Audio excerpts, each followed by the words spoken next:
You're listening to M.T.V.B. Podcast. Movies, TV, video and board games. This show may contain swearing.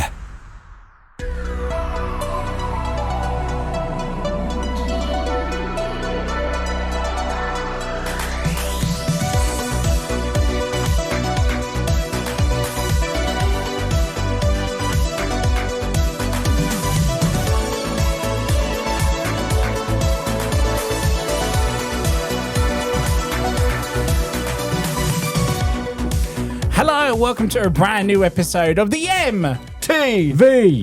podcast, the podcast that talks about my four favorite subjects, and that's movies, TV shows, video games, and board games. I'm your host, Anthony, as well as most people know me as the Antman, and welcome to this episode where we're going to be talking about our top 5 3-hour plus movies of all time. And I'm joined around the table by the guys that love to talk about 3-hour plus movies. Introduce yourselves around the table, please. Hi guys, I'm back. JK47 in the building. It's me, Mario. It's Supa Mario back on the mic. Oh yeah, it's been a while. Been behind the scenes. It has. And it's me, Heisenbyrne, And back again. Back Heisenbyrne. again. The absolute new regular now for the moment. It's been a long time since I've seen you, mate. It's been many weeks. Nice. So 3-hour plus movies. Hopefully, it won't be a 3-hour plus podcast. Yeah, well, we don't have someone with 2 lists on this one, so we should be all right for this one. Right, so let's do the normal thing, and let's just go around and do a little introduction to everyone. Let's go with our normal, regular Heisenbyrne himself. How are we, sir? I'm very good, thank you. How was the list for you? It was good. It was harder than I thought because there was a couple that weren't as long as I thought, and They're near enough. they're bang on. They're like a minute, 2 minutes. Yeah, under. I think one of mine is 2. But it's easily some of my favourite films. So Yeah. Right. it's just- Oh, favourite movies. One of them would be in my top 5, Interesting. Okay. maybe more. Well, We'll come to you in a second. Let's go over to Mr. Supa Mario himself. How are you, sir? How was that list for you? Yeah, good. No, so I had the similar problem with Chris. He's like, yeah, it's going to be an epic. It's going to be like 3 hours plus. That's going to be 2 hours 40, 2 hours 4. Right, yeah. I was like, oh, for God's sake. I'm sure I've watched films that have made my legs go numb, or I've forgotten how to walk while it's been on. But no, apparently not. But no, I managed to get them. Each of my films, one of them is just 3 hours bang on. Okay. The rest are over. One of them considerably far over. Ooh, So, okay. Yeah, I think we might clash on that one. I think I know think your so? You on think that so? one, but Okay. hey. But yeah, no, I'm really happy with my list. If you ask me to go through any honourable mentions, I'm screwed. Yeah, me too, really, to be honest, in that one. I've got one. So Any for you? No. No. So we just go to... Wait, I think I do. But there'll probably be talks about it, if you know what I mean. Ah. So I'm Actually, tell sure her. they're pretty, like, because they were like, oh, should put them on, but I was like, I can't. Well, seeing as this is the first time John's been with us since Spooktacular 2024, we've never had an intro music for John, have we? So here it is. I was expecting that. I would have been disappointed if it had been How are anything you, else. sir? I'm very well. Welcome back. Thank you. How Nice was the to be list? back. How was the list for you? Easy. Easy. Well done. Well done. Yeah, 2 or 3 of mine have lovely been that. in my top 5s at some point. I had 2 or 3 of them straight off the bat. Okay. So it's a surprise you rose. Yeah, of course. Yeah. And it's my list, bitch. Yeah, there was 2.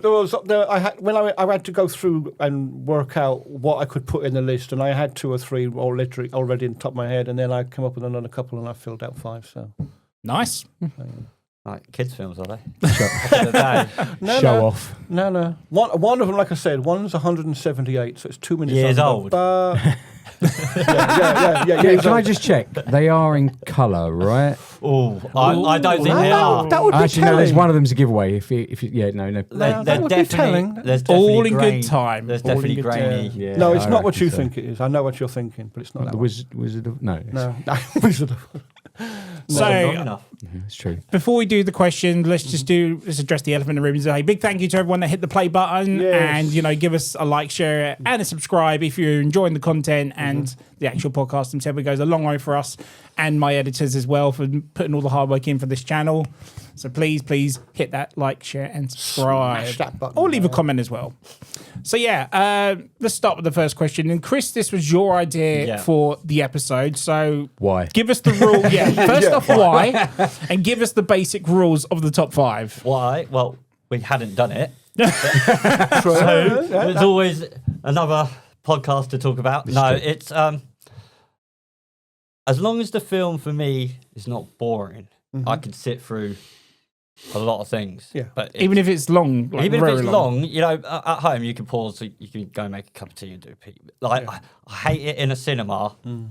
Like if you do need a pee, right? Yeah, because you never know which bit to go. Yeah. So you're on about a pee.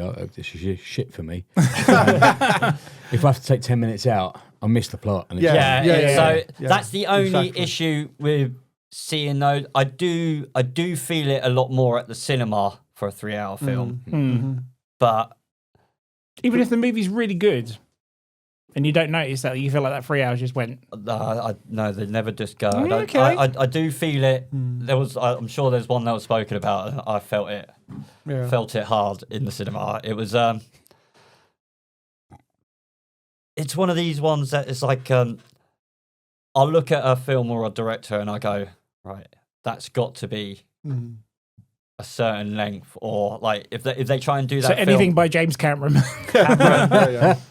Scorsese, Kevin Costner. Yeah. I like how much of a film you can get into, like how much plot, how much character arc you can have, and how much stuff they can tell you. I think that's one of the things though. You've got to have engaging characters, because if you don't have engaging characters, then 3 hours boring. is a really long time. Yeah, because I think there was one that it's like Once Upon a Time in the West. Yeah. Good film. No.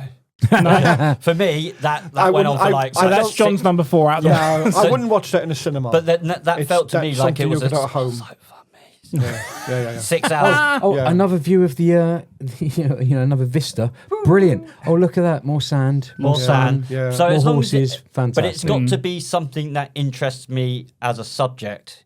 I couldn't sit for a 3-hour film that I had absolutely knowing. That's key for me. It has to be like either the cast. Oh, I guess if I didn't know anybody and I didn't know the plot and I saw it as 3 hours, I'd probably go F that. Yeah, pretty much. Fuck that. I think it's got to be sold to me. Yeah, I mean, I wouldn't go to the cinema to watch something I didn't have much of an interest in. I'd watch it at home because, like you're saying, you can pause it and go for a wee, make a coffee, whatever. But you can't do that in the cinema. So I wouldn't go to the cinema unless it was something I desperately wanted to see. Yeah. So that was actually going to be my next question. Is like, regardless of what movie it was, like say it was like the next Star Wars, but then you found out it was like 3 hours long. Is that going to put you off it, or would you? Would it put me off? But if I said to the missus, "Do you want to go see a 3-hour film?" It's harder to get. Screw them, mate. As long as you're going to go watch it, it's fine. Yeah. I'm not a solo cinema person. No. Right. So obviously it's 3 hours plus for the list. Yep. Do we have to be bang on 3 hours, or can we be just a little bit under? Just a bit under, I think. Yeah, because is this guesstimating 3 hours? No, because I'll be honest. Because when I said the list, there was 2 on there. That was part of my list, and then I realised. Then you're like, shit, I've got to find another 3. Yeah, I got to find another 4 minutes. That's what I got to do. Yeah. Total, but no, my ones were like 2 hours and 58 minutes, pretty much. Yeah.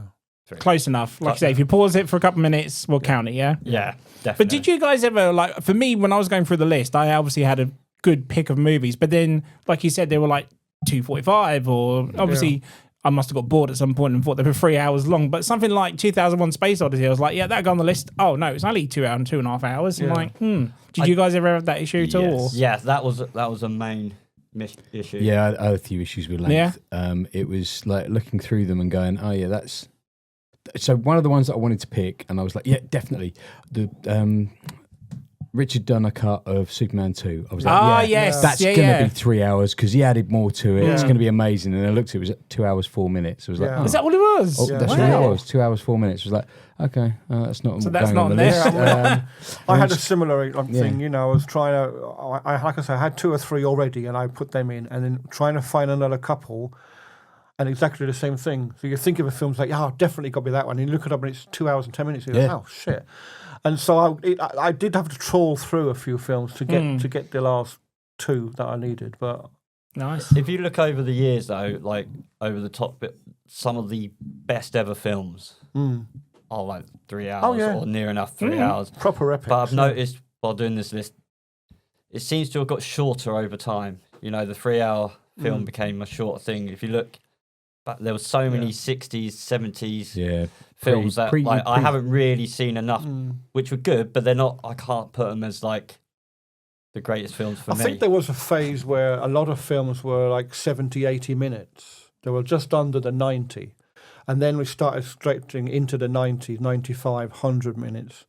And then in the last, say, decade at least, there's so many like I think digital 2.5, 2 3/4, 3 hours, 4 hour films coming out. I think the ability to use digital cameras to record rather than film, because like film, you run out. Yeah. As with digital, you can just switch a hard drive, add another hard drive, add more memory in, so you can get more footage. So I think the age of the modern film or the modern film camera gives you that, because you can then just keep rolling and rolling and rolling and then switching, media as you're going. And modern cameras allow you just to stick another hard drive onto the loop and just keep going. Yeah. As where, way back when you couldn't do that with film. You couldn't you had to wait for your film to come in. You had to send your dailies off. As where now your filming day could extend past that of 12 hours, although I think there are union rules now, but you could extend past that, and you could maybe have 2 or 3 crews, and you could actually just film through the night and get as much footage as possible, and then that extends your film. But if you've got the story to tell, I don't think 3 hours really matters. Or, no. Anything over 2.5 hours, I think as long as you've got that story, you've got the characters, then I think you can have it as long as you need it to be. Nice. Definitely. I take it people are putting director's cuts in their list. I hope so. Yeah. one of mine. Are we allowed it? This is your list, so. Yeah, do you know what? I kind of just like. Yeah. Kind of. I missed the Thank God for cut. that. Even if they didn't totally. It's like it's the movies. Yeah. Only one of mine is a director's cut. Even if they didn't get a cinema release. John. I mean, the film got a cinema release, but the director's cut did not. I mean, I would accept a B movie that no one's seen as long as you enjoyed it. Okay, that's fine. Right, we'll take it. I'm taking it because I'm not changing my list now. No. Apart from that, I've got nothing else to say question-wise. Anyone else do? Then we'll throw it in. If not, we'll go straight to top 5s. Let's go top 5s. Let's do it. All right. It's time for a top 5. So, for anyone who hasn't joined us before, to determine who goes first with the top 5s, we roll our 20 die here, and then obviously whoever wins that will go clockwise from there. Who would like to go first? We all have a chance because Howard's not on the episode. So I say John should go first because he hasn't been here for such a long time. Yeah, it's let's like do having it. a guest and on me the and show, Chris know isn't it? he hasn't got a very good role earlier on, so I haven't he was got a very good practicing, role. but he's going to get to 20 now. 6. Told you. Yeah.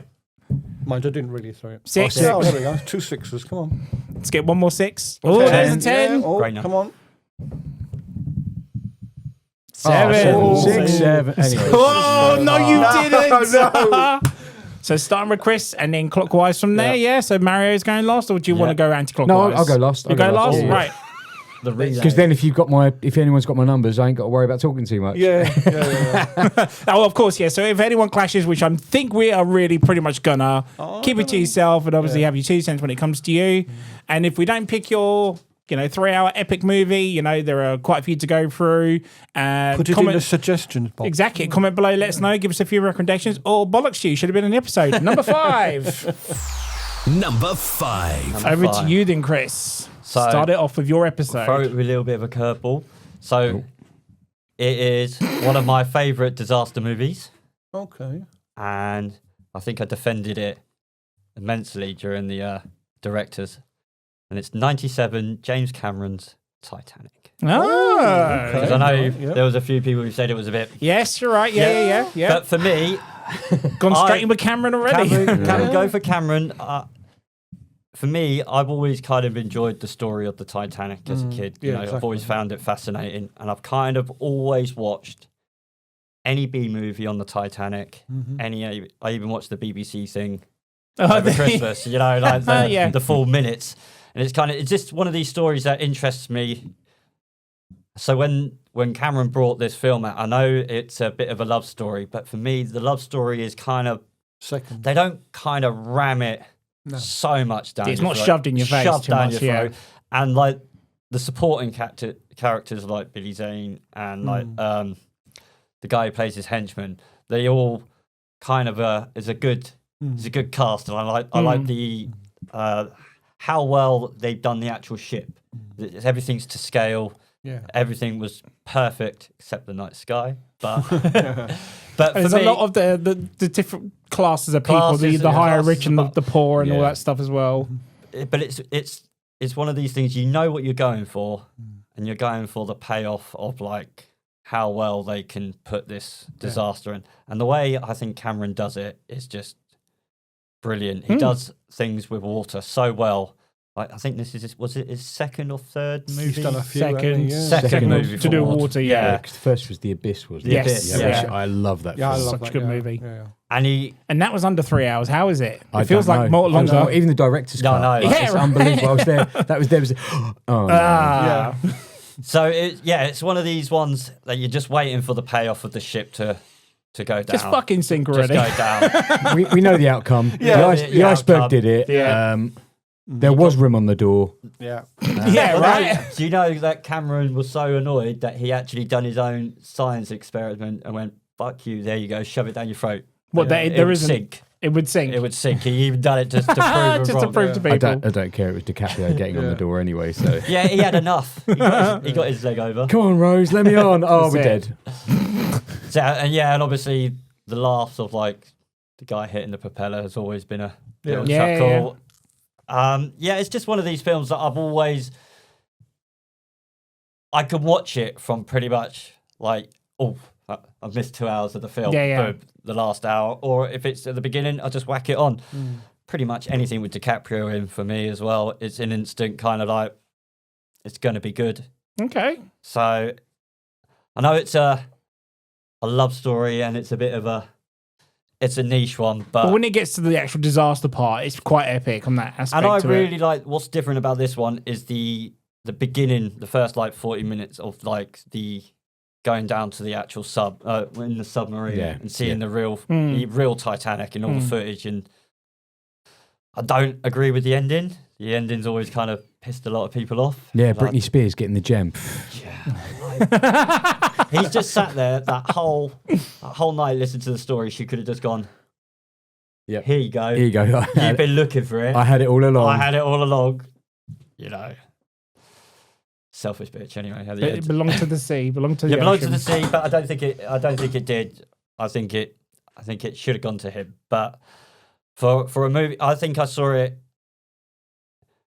I might have seen it twice at the cinema, but I definitely bought it on the old VHS. Double VHS when it came out. So I remember this at the cinema, and I remember it being one of the only films where they actually had a break halfway through. Oh, really? At a proper interval. So when we went to go and see it, which was at the old cinema, I think I went and saw it in Burgess Hill Cinema. Right. And I remember halfway through the film stopped. There was like a 10-minute interval, and then everyone came back and watched the rest of the film. Projectionist wanted a break. Yes, I wouldn't be surprised. Like the length of time that film is, you can only watch so much Kate Winslet for so long. So, it was different.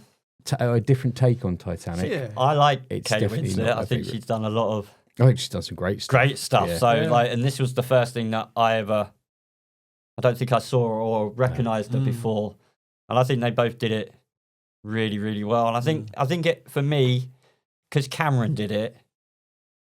Yeah. It holds a lot more weight of it not being like a romance of the story and then the disaster being second. It kind of goes down the actual, because I think he does it for pretty much as long as it took the ship to go down. Yeah.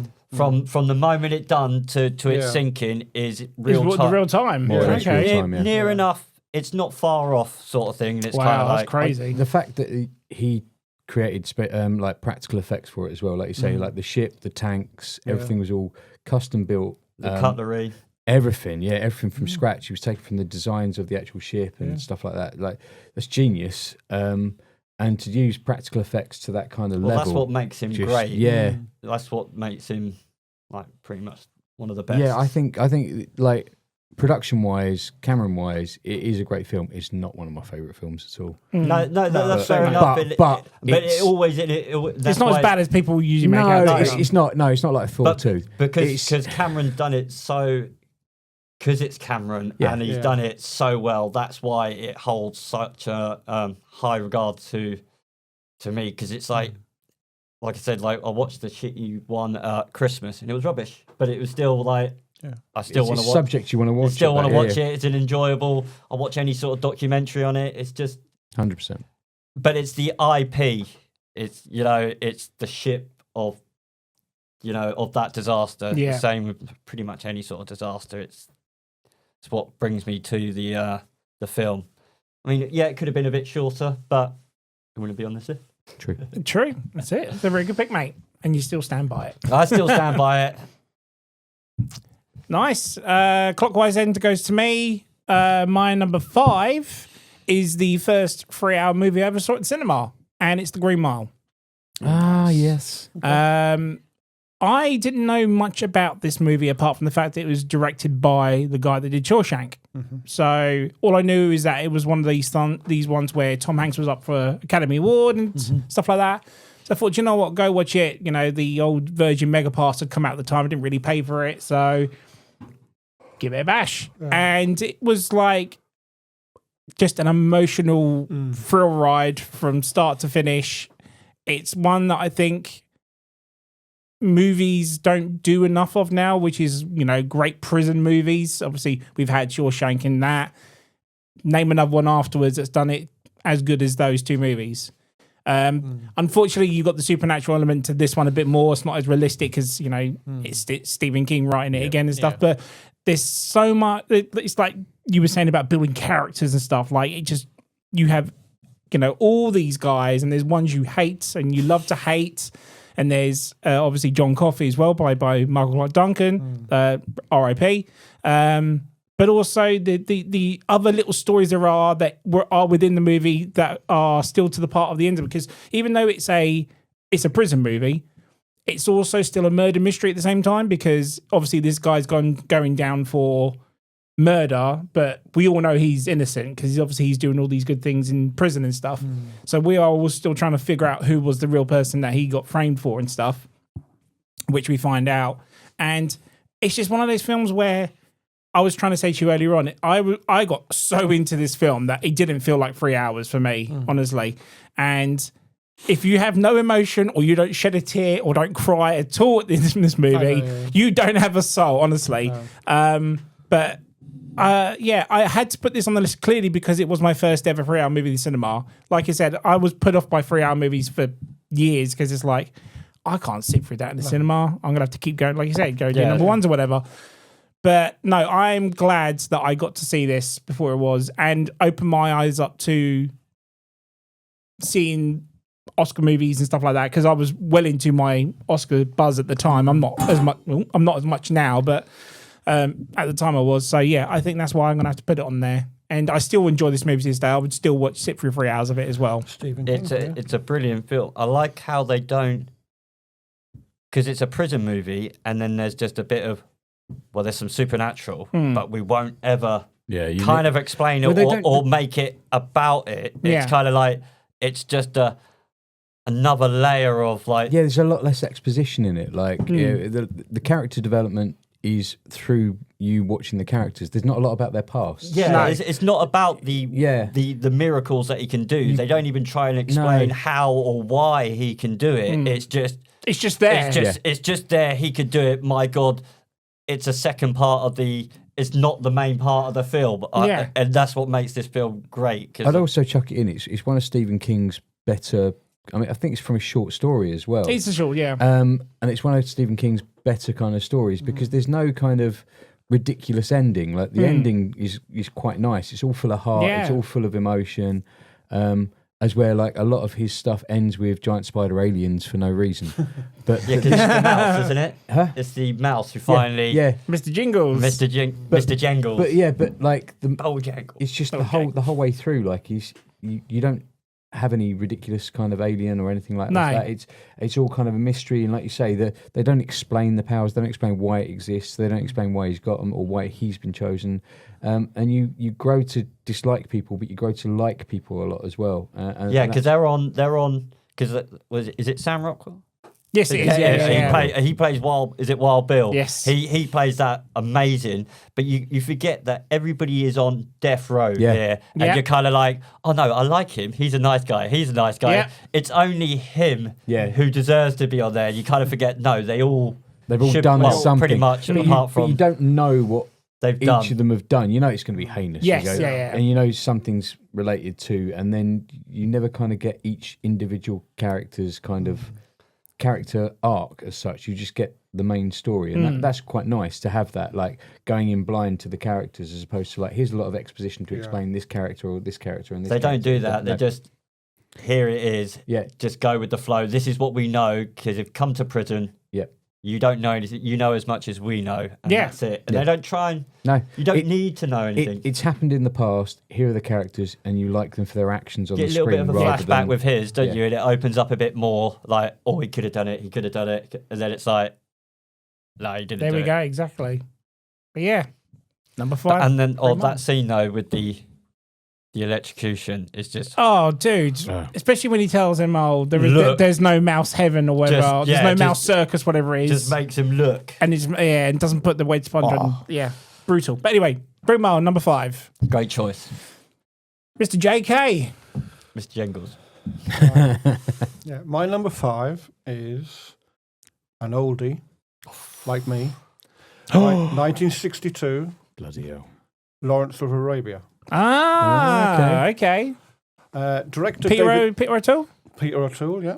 A very good friend of Michael Caine, who was my favourite actor. Of course. Anyway, director was David Lean, producer was Sam Spiegel, distributed by Columbia Pictures, 50 million budget, 70 million box office, nominated for 10 Oscars and won 7. Runtime was 3.5 hours. There's no director's cut that I know of. So. God, can you imagine if there is a director's cut somewhere? Just more sand all over. Yeah, I'll be honest, I've never seen this film. No, I haven't. I had an interest in it anyway. I know about T. Lawrence, who Peter O'Toole's character is. His name is Thomas Edward Lawrence, and he was in the British Army. He's very quiet. He doesn't care much for authority. And he goes out to the likes of Syria, Qatar, places like that, there where they're fighting the Turks, and he basically becomes one of the tribes people out there. And he loves their culture, he adapts to their culture, and he ends up he unites all the tribes to help the British Army take out the Turks. And there's a great scene where he turns up in the back of a lorry with a guide, and they go into the mess, the officers' mess, and they're all going, "You can't go in there with him because he's an Arab, you know." And they go, and he's going, "He's my friend. He's coming with me," and he demands lemonade or whatever at the bar, and the officers are doing their nut because it's like, "How dare you come in?" And his superiors know what he's like, and so he's allowed it. And it's just, to me, it was just. I've always been interested in military stuff anyway. A lot of military films, and I just loved the spectacle of it because it's one of those first proper big, epic movies. And yes, there's a lot of sand because at the end of the day, it's in the desert. And did they drag it out a bit? Possibly in them days, they probably did. But it was a story worth telling. And it's kind of odd in the sense that it's a film that starts with his death. It's a very, very few films do that. It starts, he's dead. They're at his funeral, and they're discussing, and some of his higher up colleagues, shall we say, they're discussing him, and then this is where the film then opens up to sort of portray this is what his life was.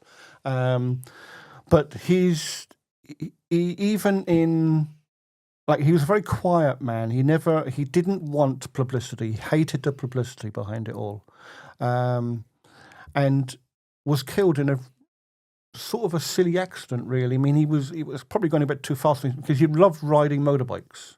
He was a big motorbike man, and he was near where he lived. Funny enough, they always say that local roads are the most dangerous. And he was going round a bend, and there was a dip in the road. And as he came out of the dip, there was 2 young boys on bicycles. So he swerved, hit a ditch, got brain damage, and 6 days later was dead. Damn! And the whole country mourned him, but he didn't want the pomp and ceremony of he wanted a quiet funeral, a couple of friends.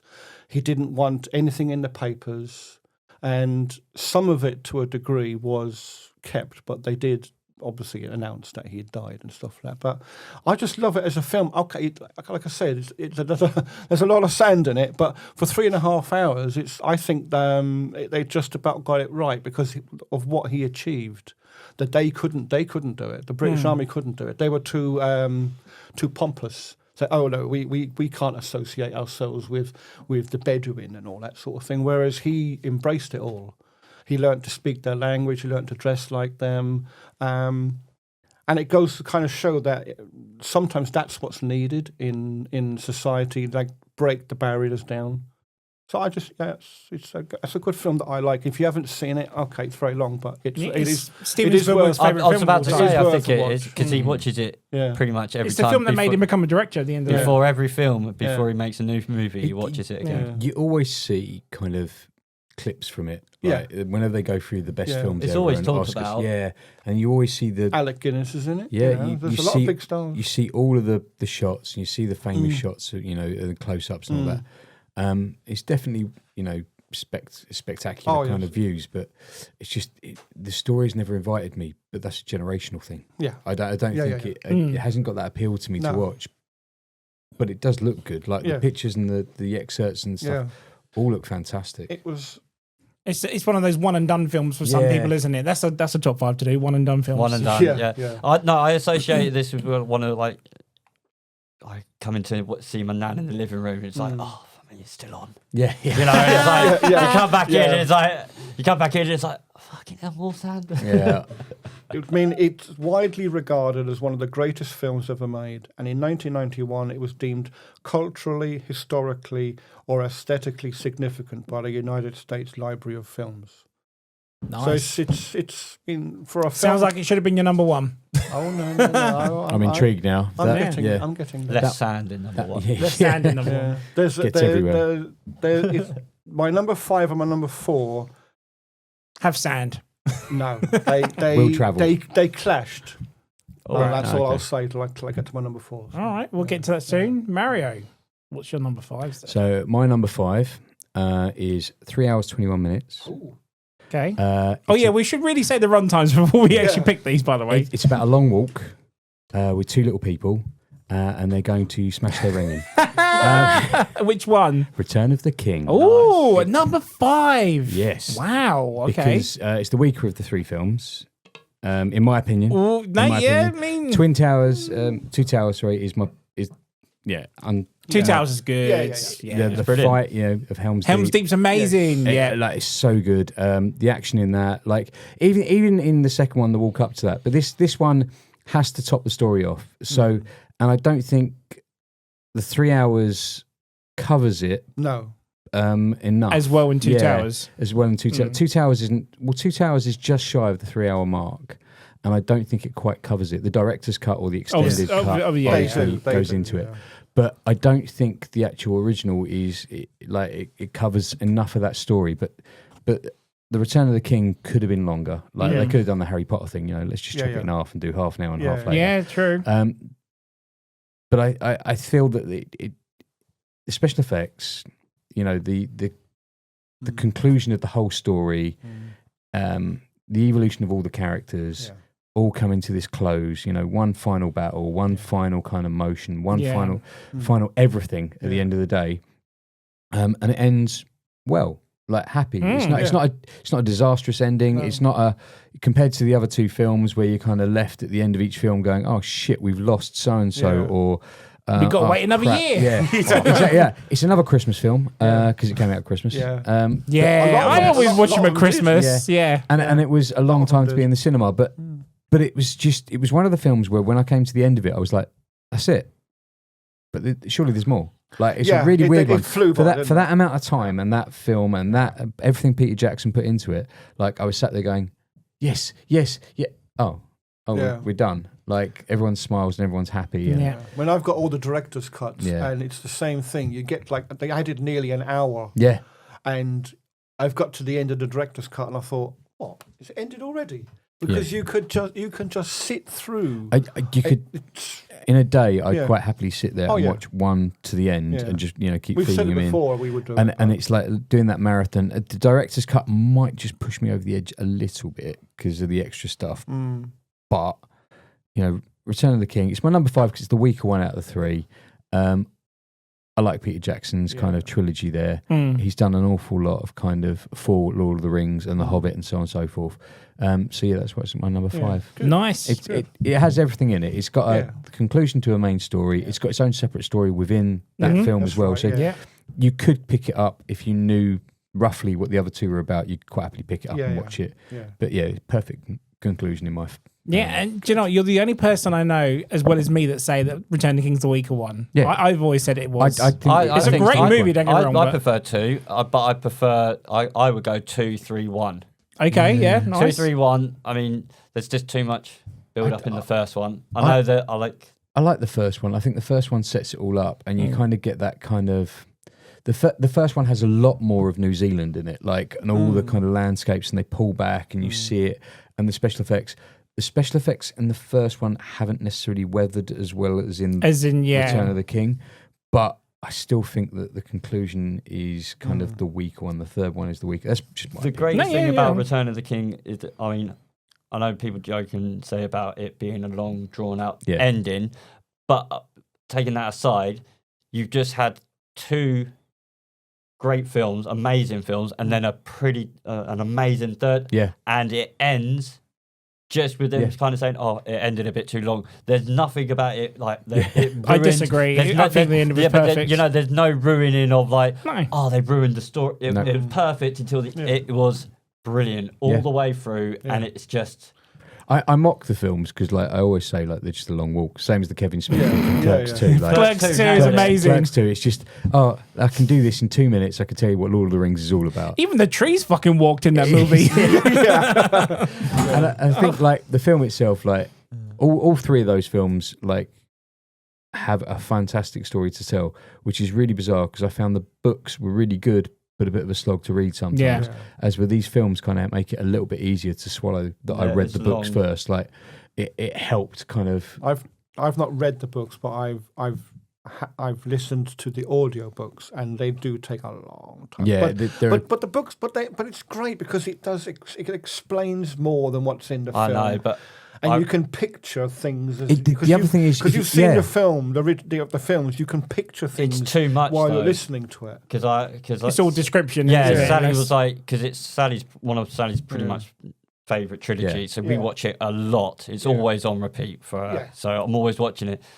And I said about the books, and she says, they're good, but she said read a couple of pages, and it was just. All descriptive of this tree, the bark. It's world building. This is the thing. And when you come to the film, you can kind of go, that's exactly what he described, Yeah. The Balrog, he properly describes that in the book as well. This fiery demon that comes, and you get exactly what that is. And everything that I saw, so when I was younger, my school did the audiobooks, and that particular sequence that they go through was exactly what I had in my mind's eye. Yeah. And then Peter Jackson brought it to the screen. Yeah, exactly. And it was the same with The Return of the King. It's everything that he describes in the books. There were bits where I was sat there going, I don't remember this happening. Because, you have to get to... Fleshed out. We did the Hobbit. You have to get to the point, and then, Return of the King, definitely, all of them. but they're that all one in brilliant. particular is definitely the weaker one in my opinion. But yeah, It's one of the strongest, pretty much, trilogies of just flawless.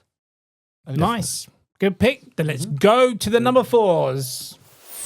Number 4. Number 4 had a runtime of 2 hours and 58 minutes. Oh, the first one. First one. But, yeah, I know. But like, this one is my first of the old Scorsese, and it is Casino. I do love that film. Yeah, so it's up there as one of my favourite gangster movies as well. It's like, I think I was umming and ahhing between, I think it was on my list, or I put Goodfellas on, or one of the two. That's shorter, isn't it? Yeah, Goodfellas is a lot shorter. Yeah. But this one was like just so short. I'm sure the director's cut. Yeah. There's an extended cut. It gives you 1 minute over. Just that 1 minute to be over. But this one is a theme of a genre. Like, if I see it in a trailer, the moment I see a bit of a gangster or De Niro, or it says Scorsese, I'm kind of like, right, take my money. It's going to be good. This one is about a mob associate of who's Robert De Niro, and he's it's Ace. Yep. Yeah, and he gets promoted to go to Las Vegas and run the Tangiers casino. Basically, he runs it well, but he's still a mob boss, and he's doing his skims, and he's doing everything that's dodgy, and it's basically the first sort of story of the mob getting into Vegas. Then it's spread over, I think is it 20 years? Yeah, something like that. It's a long... It's not, it's a few, there's a long time between. That's what the good 3 hours, it allows you to build watch every kind of sequence. So it starts from like the early mob heavy days, and then moves towards more legit days. So they're still mob, they're still gangsters, but now they're becoming legit because the casino's making them the money, and they've got to keep that. They're trying to keep it kind of as legit as they can while still being mobsters. See, everything's going right for him until his old pal from back west, old Joe Pesci, Nicky Santoro, comes to town, and Is basically Sharon Stone in this one as yeah, well? this is the one. And for me, Joe Pesci was always the cop from Home Alone, the sticky back. Yeah. So when I got older, and then I saw Goodfellas, and then the scene with the pen. Mine was Leo Getz. Yeah. So like, Leo Getz. whenever you want Leo Getz. Fuck me with the cell phone. Fuck you with the tuna. Fuck you with the drive-through. Joe Pesci has always been one of my favourite actors without realising that he's one of my favourite. Like, ever since a kid, he's good at everything. Home Alone to Lethal Weapons, another great trilogy, and more. Yeah. And then this is one where, like, so coming from that Home Alone and that kind of comedic sort of style from Lethal Weapons, and then watching this, it's a bastard. He's an so absolute nasty. psychopath. Yeah. But you look at him and you go, fuck me, he is. Yeah. But then you look at him as he plays both. He plays the happy-go-lucky, like, butter wouldn't melt. And then he plays like, fuck me, I wouldn't like to mess with him. Yeah. And he plays, he plays the best. He can be anybody. He can. Yeah. He's the best gangster I've ever seen in a depiction of a movie. Yeah. Better than De Niro and Goodfellas. Oh, 100%. You know, he's the best in Goodfellas as well. Yes, he's the standout. I'm terrified of him. He has that smile, that back teeth smile. He does it in Home Alone, where you see the gold tooth. But every time he smiles, instead of like you see the front of his teeth, what you actually see is the back of his teeth, like the back teeth at the back there, and it's just like really sinister, and you feel creeped out by it, and like he's got that evil streak. I don't know if it's you, but because there's a lot of these films I kind of watch on my own again. But there's that scene where he's in the desert with De Niro, and he's going, I should fucking ask you. And but I feel like he's shouting at me. Yeah. You're like, oh fuck. Yeah, you're right. You know, he plays it so well that you're like, oh shit, stand up, listen. The thing is, if you hadn't have seen anything that he'd been in before other than, say, Home Alone, you'd never think it was the same guy. No. Because it's so night and day. Yeah. But he's just like, no matter what film he's in, he's a bit like the Johnny Depp. I love Johnny Depp for the same thing. He can become whoever he's meant to be, and I think Joe Pesci's like that. That's it. And I feel like the moment I see a mob film, I was like, give me close to 2.5, 3 hours. That's the minimum that I expect from a mob film. Otherwise, there's no point. You've rushed it, and I'm not going to feel the tension. And this one's just one of those ones that I was like, oh fuck, it's so close to like that it has to be on my list. I know it's a bit shy of it, but it was one that was like it was that there was 3, and then the other 2 were like the ones that I had choices on. Do you prefer it over Goodfellas? I do and I don't. The thing with it being 3 hours, I'll sit there and go, it's only 2 hours and 20 minutes. Like, I'll just put it on as a... You've got to commit to a 3-hour film. That's the thing, innit? And you've got to commit to the thing is, if Pesci wasn't as good in Goodfellas, it's kind of like, I watch Goodfellas more, but I do enjoy watching Casino a lot. Guilty pleasure. I like, not even a guilt, it's just one of those... Oh yeah, it's just a really great film. I love Scorsese. Anything pretty much with him, like he does it so well. Mm-hmm. Nice. Should have won Oscars, but he didn't. No, he didn't. Didn't. Pesci, I think, could have won like best supporting actor.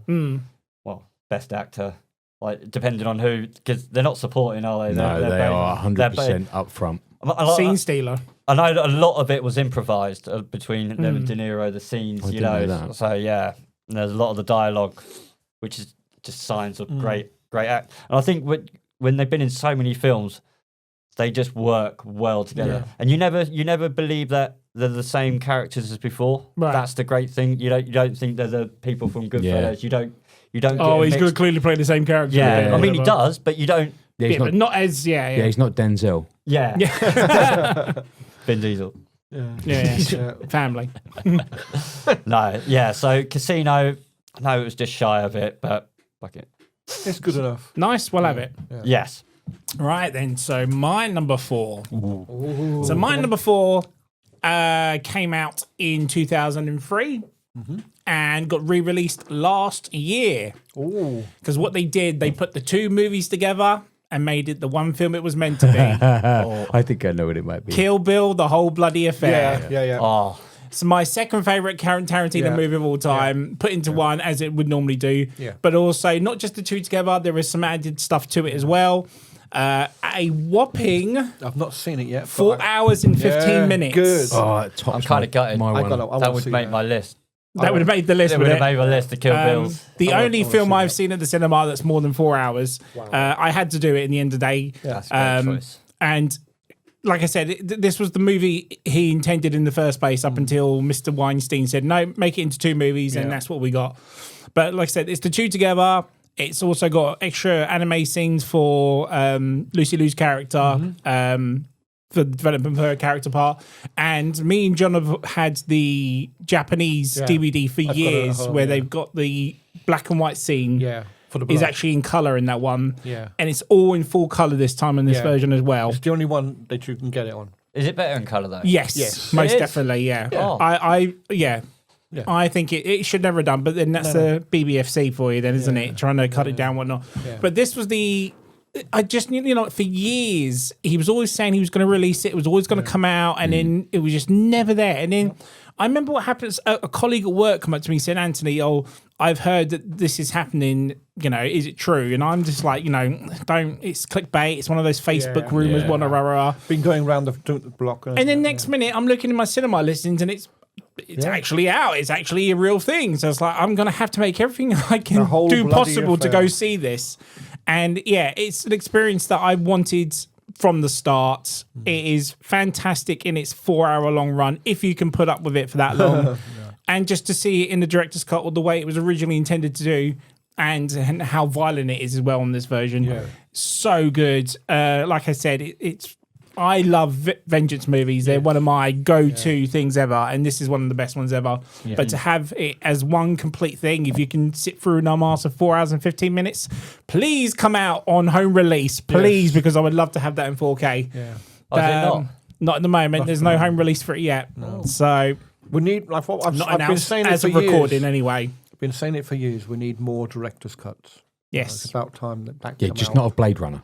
Yeah, the fifth one. I don't think we need any more No. director's cuts to that. I think we're done. This is I imagine it will get a home release. I'd like it to. But, It'd be stupid not to. I'll be buying that, definitely. But yeah, that's my number 4. Kill That's a Bill, the great whole bloody choice. affair. Yeah. Didn't even think of that. It's good. I didn't know it was a thing.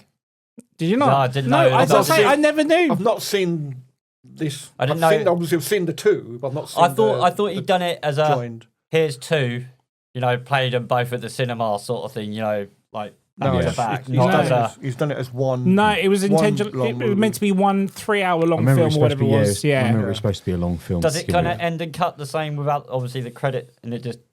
It just carries on You with the wouldn't know. chapters. They added the chapters in as well because each one's got brilliant. chapters. But yeah, give it a go. Yeah, I'll watch look- it. If you've got 4 hours spare, watch it. Over to you, sir. Right, my number 4 is The Longest Day. Oh my God. Great. It's a great film. That's John Wayne. Yeah. Yeah. There's Michael literally, Caine. Everybody at the literally time in every it, yeah. actor you can think Bronson. of is in this film. I believe this was on my top 5 war films. Yeah. Oh, It's yes, the- it was. It's got to be like How long's it gone for? it is Forever. 3 hours. yeah, It goes forever. on. It's the longest went on day. for like It's just 5 the- was it the- 5 it's just years? the title. I actually 5 watched years, the first wasn't it? hour Yeah. last night. Yeah, did you really? Yeah. No way. Man. Yeah. Such Homework. a good film. Yeah. And I was like, oh no. Right, the director was Ken Anakin. The producer was Darryl F. Zanuck. He made some very fucking good films. Distributor 20th Century Fox. It came out in October '62. It cost $7.75 million to make. Made $50 million in the box office. It was nominated for 5 Oscars in the same Academy Awards as Lawrence of Arabia, Oh, and it won 2. So Lawrence took the rest. Lawrence Best took 7. sound. Took 7 out of 10. What is there to say about it, really, other than it's Why is it on your list? It's on my list because, like I say, I like my military films, and if you're going to do a military film, an hour and a half to 2 hours just doesn't cut it. British It's- pomp at its best. Definitely, you Like, know, but it's with, best. with a few Yeah. Americans thrown in and whatever. But the thing is, what I liked about it is you got to see the side of the war from all sides, rather than here's the Yanks going in and we're going to protect you. You had the Brits, you had the Germans, you had every point of view you can think of is in this film, and it's like when I was doing research on it, they hired. I mean, what's his name? Darryl Zanuck. He wanted people who, because it was only like, was it 10, 15 years after the war, he wanted people who had actually been in D-Day, because it's all about D-Day, not rather than the whole Second World War. Yes, the bridges. Isn't So he had, so a lot of the actors were actually in the army and stuff, and so he's got he's got a German guy on the team, and he was a general during D-Day, and there's a French guy, there's a British guy, there's American. Every aspect you can think of is all covered by all the, and we don't need to. I mean, I don't need to tell you what it's all about. We all know what it's about, but it's a film. You could say there's a spectacle to it because it's such a grand scale, but then the battle itself was. I mean, you couldn't. Like I said, you couldn't put it into a small film. It has to be a big film. It has to be big. Well, would it be called The Longest Day if it was a small film? Exactly. No, It's the shortest moment. a different take on the war film because it's literally them. It's the landing, but it's them of acquiring the 6 bridges, isn't it, to stop the Germans, which is a different. It's not normally And you get a full battle. No, and and Captain Howard, he captured the bridge, and he's in the film. He's one of the. He's not. He doesn't play himself. No. But he's there more for. This is what happened. This is how you should do it. Blah blah blah blah. And he was given an acting role in it as well. So Richard Todd actually plays Captain Howard, and Richard Todd himself was the guy that relieved him. So there's a link there. And this is my did you? I was going to do did you know, and I've already said it now. I thought it quite odd that I thought it odd that he got to play the guy who actually captured, relieved the guy who captured the bridge. Why did he not actually have Captain Howard as that bit and him as? But and it's like there's just just so many people in this film. I mean, it must be the credits scene at the end must go on forever because of all the actors that are in it. But it's one of those where none of them kind of, there's no egos in it. Although you've got a lot of big names, none of them are kind of. You've got John Wayne, Kenneth Moore, Richard Todd, Robert Mitchum, Richard Burton, Steve Forrest, Sean Connery, Henry Fonda, Red Buttons, Peter Lawford, Eddie Albert. I mean, but Connery's like a child. Oh yeah, but it's not even Bond. No, Robert I know, Wagner. but each of the other characters, like Wagner and all those, like none of them are vying for camera time. None of them are fighting for their kind of There's no screen time in a set. They're not fighting for their 5 minutes of fame. No, and like here's my monologue. My monologue's no. They've all kind of got their part to play, even if it's just for 2 seconds, saying a line like, "Oh yeah, the radio's here for you." They all have their bit, and it tells the story. It is a hard watch. It is. I like war films. I like military stuff. But if you're, so an easy watch for me. But I get how. It's not up everybody's street because even if you've got a slight interest in a Second World War film, you're probably not going to sit through a 3 or 4 hour version of it. Do you know what I mean? So I get that, but at that time in the 60s, there were some major epics. Like even about Jesus and stuff like that. Some of these films they're 3-4 hours long, so they seem to be. A phase there where they made really, really long films, and then they shortened them all for a while. And now I think we're getting back into this long movie kind of thing again now, which is good, depending obviously who's doing it and so on. But yeah, I mean, I like. I mean, I've been to Pegasus Bridge. I've been to the Normandy beaches and stuff. I've been and seen it all, for myself. But like I said, I've got the interest in it all anyway. So I studied it all before. So. Yeah, I love the war films. Yeah, so that's my number 4. So. Nice. Great Good choice. pick. Super Mario, over to you, sir. So my next one, my number 4, is 3 hours bang on. Ooh. Okay. We've mentioned one of the actors in it already. We've mentioned one of the directors for it already. It is Martin Scorsese's Wolf of Wall Street. Oh, okay. Yeah. Now, I really like this film, and I shouldn't like this film because it's got DiCaprio in it. But... Matthew McConaughey, just for me, he's a scene stealer in everything he fucking does. But he's practically in it 5 seconds, isn't he? So. Margot Robbie as well is just stunning. I always forget she's in that film. I don't, for many reasons. But the film itself is so I like the idea of the stock market. I like the idea of that 80s era as well. But then that translates into the 90s era later on with one of my other favourite kind of stock market based films. I can't remember the name of that film. Green Street. That's Wall Street. Not Wall Street. It's the one about the recent kind of collapse and the guy Trading Places. No, it's I know. I can never remember it. It's the one that's got all the Christian Bale and stuff in it. I know you. I know the film. I can't remember. Big Short. That's the one. Yeah, fantastic. I love that film. Yeah, that's a great. And I shouldn't like that film because it's not a subject that you should find interesting. No, but it's how it happens. It's interesting. But the Wolf of Wall Street then kind of does that, with the kind of mini stocks and the penny stocks and all that sort of stuff. Takes that uninteresting and makes it really interesting. But it also then takes the idea that some of these guys actually were just fucking funding a drug habit. Essentially, at the scene where he drives home and he gets out of his car and he's paralyzed or something. But it's the fact that he wakes up and he goes, he's kind of oh, how did I get here? And then the camera scrolls back and then time scrolls back at the same time. And then you go back through that entire night. And in his head, he's kind of visioning, yes, I'm driving home. Look at me, I'm perfect. And actually, he's hit everything. Yeah. The fountain in his front yard. He's every car on the way there. The car's a wreck. The car's an absolute wreck, and it's a fucking gorgeous car. It's a Lamborghini, if I remember. Yeah, it's Countach. It's the white one, isn't it? And I used to love that car. And that scene alone just bends it. But then Matthew McConaughey's that's just fucking brilliant. The whole film throughout is just phenomenal. And yet again, it's another one of those where it keeps you into the film because there's a serious side to it, there's also a stupid side to it, and that stupidity mixed with that serious subject. It's the mixture, yeah. Just keeps you watching for the whole thing. You don't know what's going to happen next. You don't know, like you want to.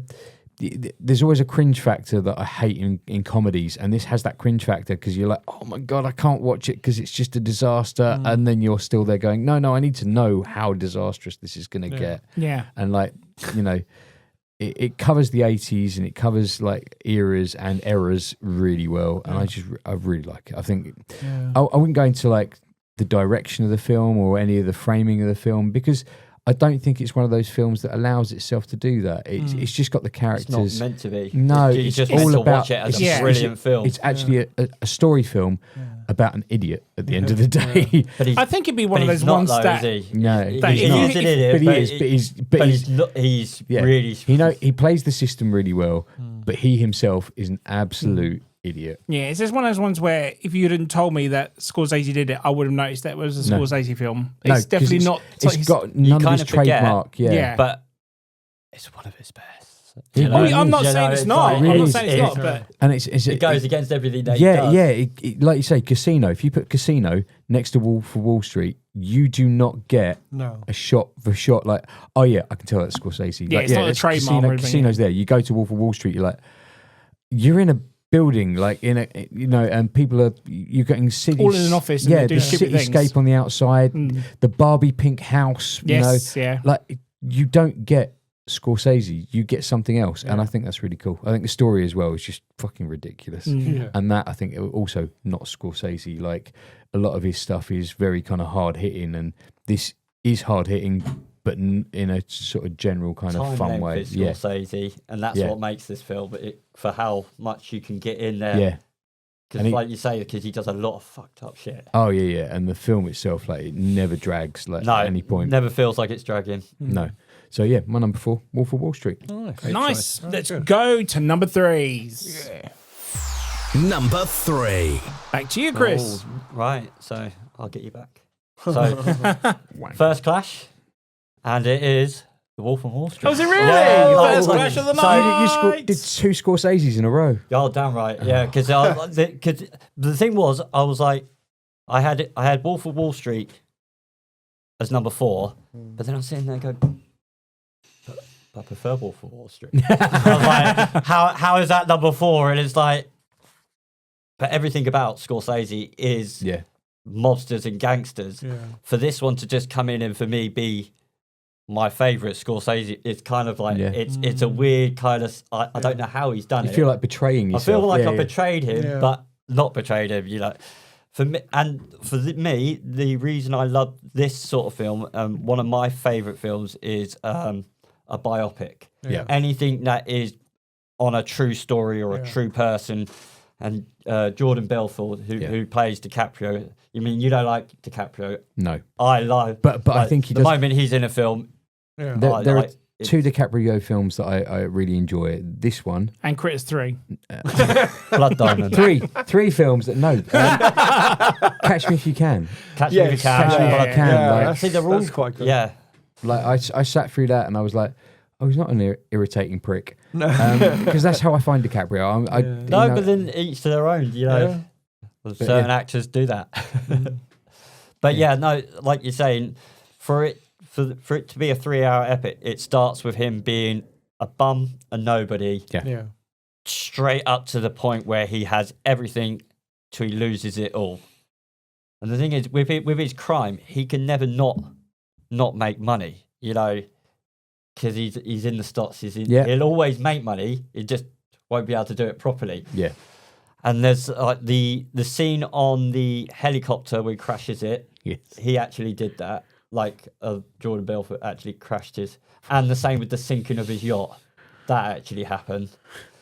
I mean, Jonah Hill did so much fake coke in this film. He got bronchitis and was in hospital for days. And what was it? The scene where he gets punched by Punisher. He actually got hit, didn't he? He got knocked out, like properly gone. He said, "Make it real," and that's why it looks so good in that scene. He properly knocks him out. Yeah, and for me, this one is just one of those. Like you say, it shouldn't the stock exchange, I don't know anything about it, and I don't like it, and I don't. I wouldn't necessarily say it's an exciting film, but it definitely grabs you. Like it doesn't feel like a 3-hour film. No, it doesn't. But it works with DiCaprio going off Jonah Hill, and then Punisher, and like whole. I think for me, it was the first time Jonah Hill had been in a serious role as well. Like he started to branch out. Yeah, because before that, the only thing I knew him from was the McLovin film. Yeah, Superbad. Like I didn't know him from anything else. And then I watched this, and I was like, yeah, no, this kid can do stuff. Like he was really good. And when they age him at the end with the old bald cap and a great light, I was like, he's pretty convincing. Like the whole thing, like it was really good. Like the great cast. Like I say, McConaughey and Margot Robbie and everyone. Yeah, McConaughey at the beginning sets so fucking good. Sets the scene, and then obviously like there's so many like memes and stuff that you get from this film that it just becomes part of my daily, your daily driver. Yeah, daily driver sort of thing. Yeah, no. So I mean, if you haven't seen Wolf on Wall Street, and obviously you're not the fan of the mob films, this is it's a good alternative. Yeah, if you want an easy watching Scorsese film because you want to ease into Scorsese, this 100% does that. And not one to watch with the kids. Definitely not. No. Or if you're not one for drug use. Yeah, there is that too. Yeah. Nice. So Wolf on Wall Street. Number 3. So my number 3 is going to be a clash with someone else, but I'm going to say it before he does. So I'm going to get it in now. Mine is the Snyder Cut of Justice League. I wonder who had let's go into a story about this one, for example. So Justice League 2017 came out, and this was the whole controversy with him. Mr. Snyder, Zack Snyder, who directed it, had to drop out of it last minute because of a death in the family. But Warner Brothers was still insisted they wanted the movie to be out that year, so unfortunately, they had to get Mr. Josh Whedon to come in and filming or refilm, didn't they? They had to refilm some stuff. So yeah, there's a lot of Whedon-esque in there, and it in that version, the 2017 version, it's like, it's Avengers, but not Avengers, right? Yeah. Okay. So, but the problem was we'd all seen the trailer for Zack Snyder's version, so there's a lot in that trailer that wasn't in this film, and the problem is with this theatrical cut, should I say, you can tell where the reshoots were on this. 100%. And you can tell the difference with the filming, the color, everything. And I think it was the only time in the cinema where I've actually just gone like, can't believe what you're looking all at. The way through. Yeah. There's a Ben Affleck bit, and the scene is cut, and he goes from being not svelte, but like he's built and he's pretty stacked, to being very relaxed, right? like he's almost kind of breathing out and let his waist out. Do you know what I mean? Like, and it's fine because like he's allowed to do that. He's an actor. He's built himself for the role to begin with, and now he's in his off season. He's just chilling and building for the next role. But they've done it so obviously, and they never gave him time to prepare, obviously, for that. And they've reshot it, and it's literally like he's just been holding his breath the entire time. And also they catch him off guard, and he's like. But you can tell the cut is just done terribly as well. It's just, oh my God, it's terrible. But then for years, the fans had already gone on Twitter like hashtag Snyder Cut. It'd be gone from years. So this is 2017. COVID happened and we were begging for this cut. Then obviously Warner Brothers had released HBO Max, hadn't they? Which is their streaming service. The only problem is that when they released the channel, they didn't really have anything for, for people to watch. So what do? Let's give the viewers what they want, and let's give them the Snyder Cut. So unfortunately, we don't have HBO Max here. It was on Sky for us here in UK. So in 2021, so this 4 or 5 years after the release of it, we finally get it. It comes in at a whopping 4 hours and 2 minutes long. And I remember so this came out at 9 a.m. March 21st or something like that, I believe. I'd done my school run, 9 a.m. And this was the only movie I've had Sky for years. I've never had my Sky box crash on me ever. No. And as soon as you clicked record or whatever, it all crashed. And it was everyone's box because everyone was doing it. So many people were so desperate to see this movie. Yeah. But anyway, the servers went down, whatever, it happened. Finally got to download it. And it is the quickest 4 hours I've ever experienced in my life.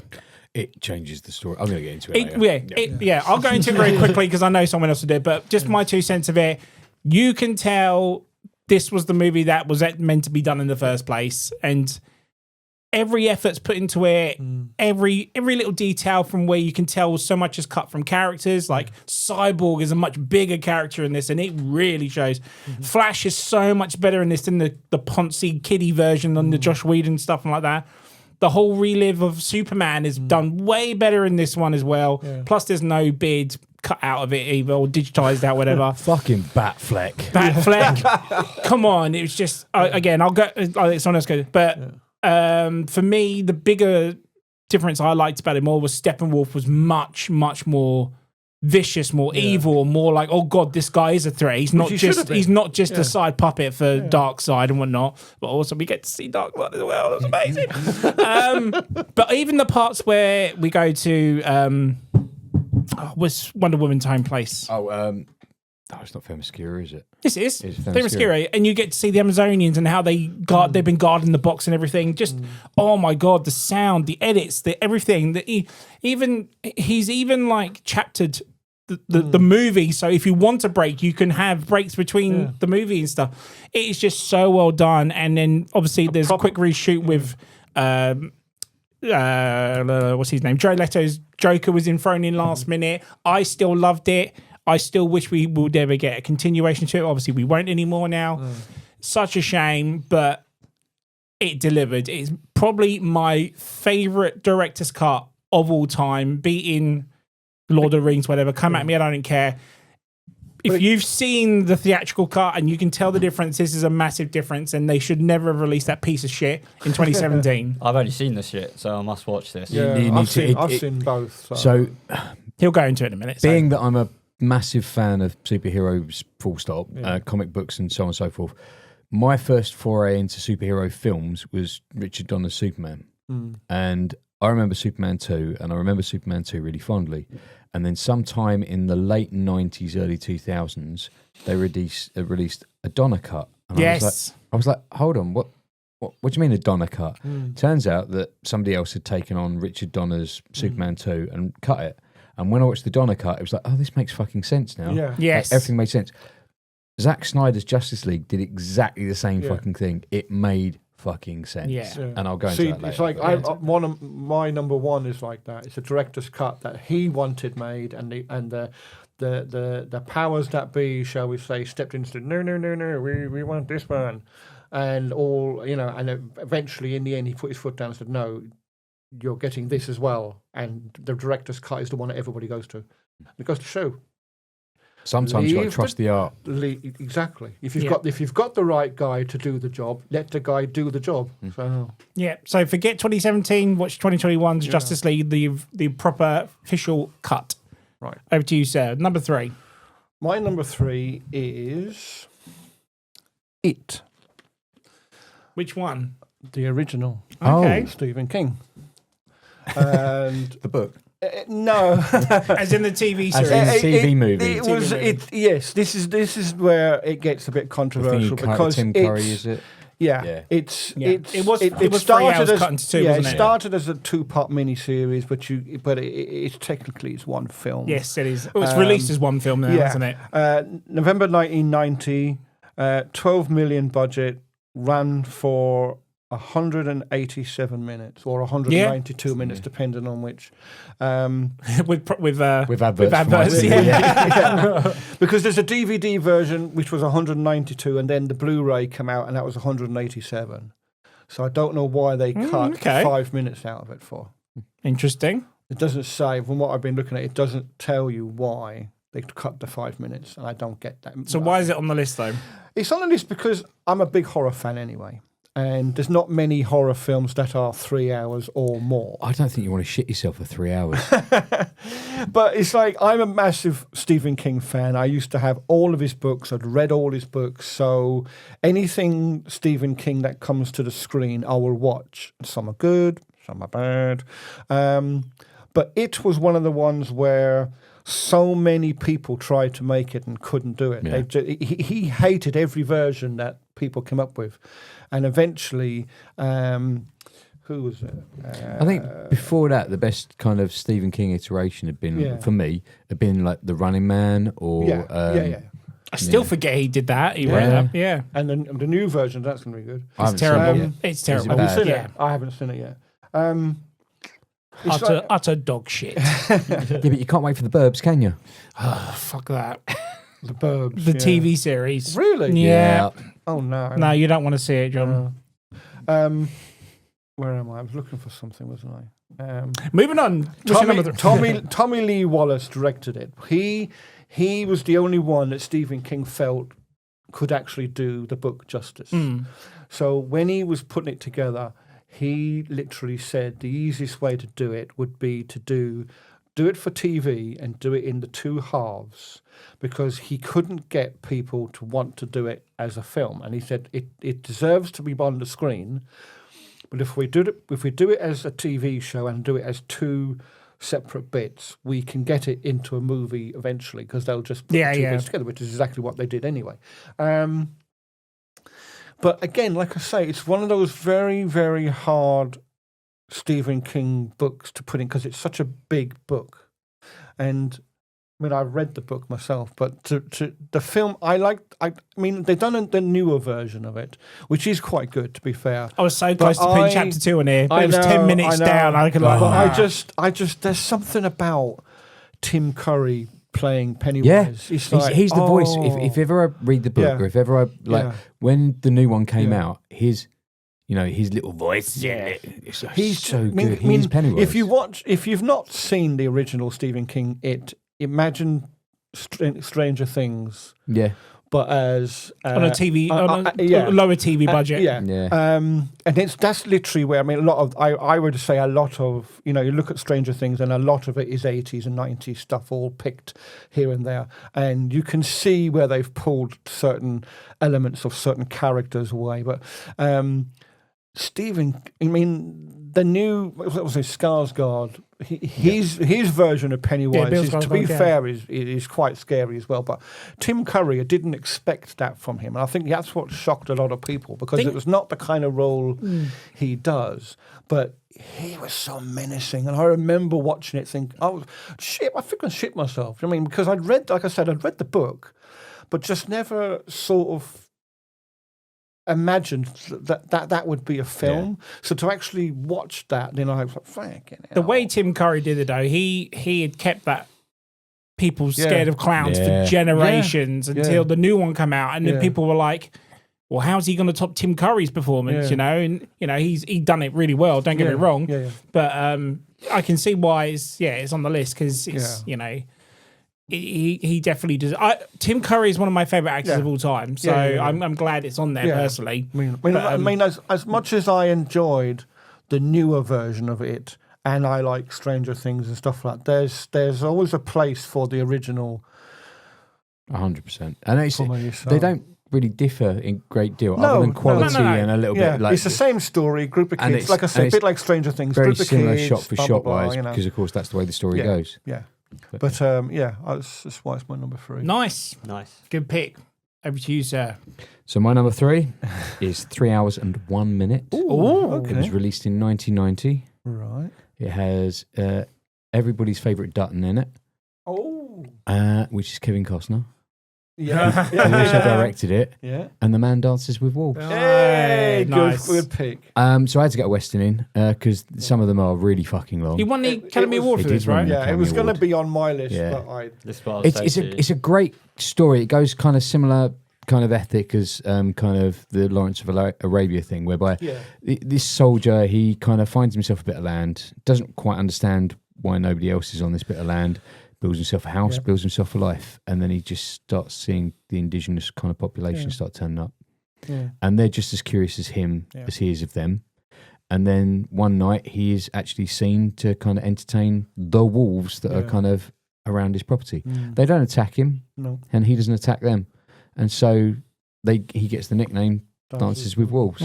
So when they come to visit him, he starts to show them, all his Western, the grinding coffee scene is fucking brilliant, because they're like, what is this madman doing? Yeah, exactly. Yeah. And all it takes so long just to grind the coffee and give him that, and then he goes off with them. He learns like their language. he learns their culture, the same as Yeah. And it's just and then when the army comes to him and they start attacking the Indians, and he's like, no, this is not it. This is like these are my people. Yeah. Go away. Yeah. I've got this. And it's just I think it's just a great film. I think yet again it has an awful lot of America in it. And kind of like he's gone for that kind of almost look at what America has to offer. Like we have all of this and we could make it. It's such a look at our beautiful country. Yeah, it's exactly that. Which is good. And he does that with like Yellowstone, or Yellowstone does that. But also he's so passionate about like the greenery, cowboys, westerns, everything. Like he's so much into that. Yeah. And this picks like some great scenes, some great history. I mean, it's not true history, but it's historic. Yeah. To it, and you get an understanding of who one set of people are against who the other set of people are, and the film just kind of this I will say this does have moment in the middle where you're just sat there with nothing happening and you're like, right, there's a few moments like that, to be fair. Don't know why this is in it, like, but when the story gets going again shortly after that, because they're almost like it's in it just for the sake of being in it, and then when it progresses the story again, you're like, no, I understand now, this is it. It's all about the space. It's all about the people in the space. Yeah, I mean, I remember seeing it in the cinema, and I walked out of there thinking, now that was a good film. You know what I mean? And there's not many times you can I never got to see it at the cinema. So the biggest screen I've ever seen this on was probably my TV at the minute. Yeah. But at the time, when it first came out on VHS, which is a Blockbuster rental, I saw it on like a 23-inch TV. And it was fantastic. Yeah, it still looks good. Blew me away. You look at it today, you're like, wow, look what you missed. Sort of thing. And it's Costner. Do you know what I mean? Like I didn't realise he directed it until like I literally started looking up the film. I was going to ask you because I thought he had, but I wasn't sure. And I didn't know that until I started looking up the facts of the film, because like I'd seen him do stuff, but I'd never known him to direct a film. Like I know Waterworld, and I was like, Waterworld, I like it, but it's not spectacular. No, it's not. This is spectacular. So this is my number 3. Good. I was saying, I said to John before we started, I was like, I would have loved to have put this on, but I'd only seen it once, and I knew I loved it. Yeah, it was brilliant, but I couldn't talk about it. So I'm glad you. I think in total I've watched it about 4 times because I don't think.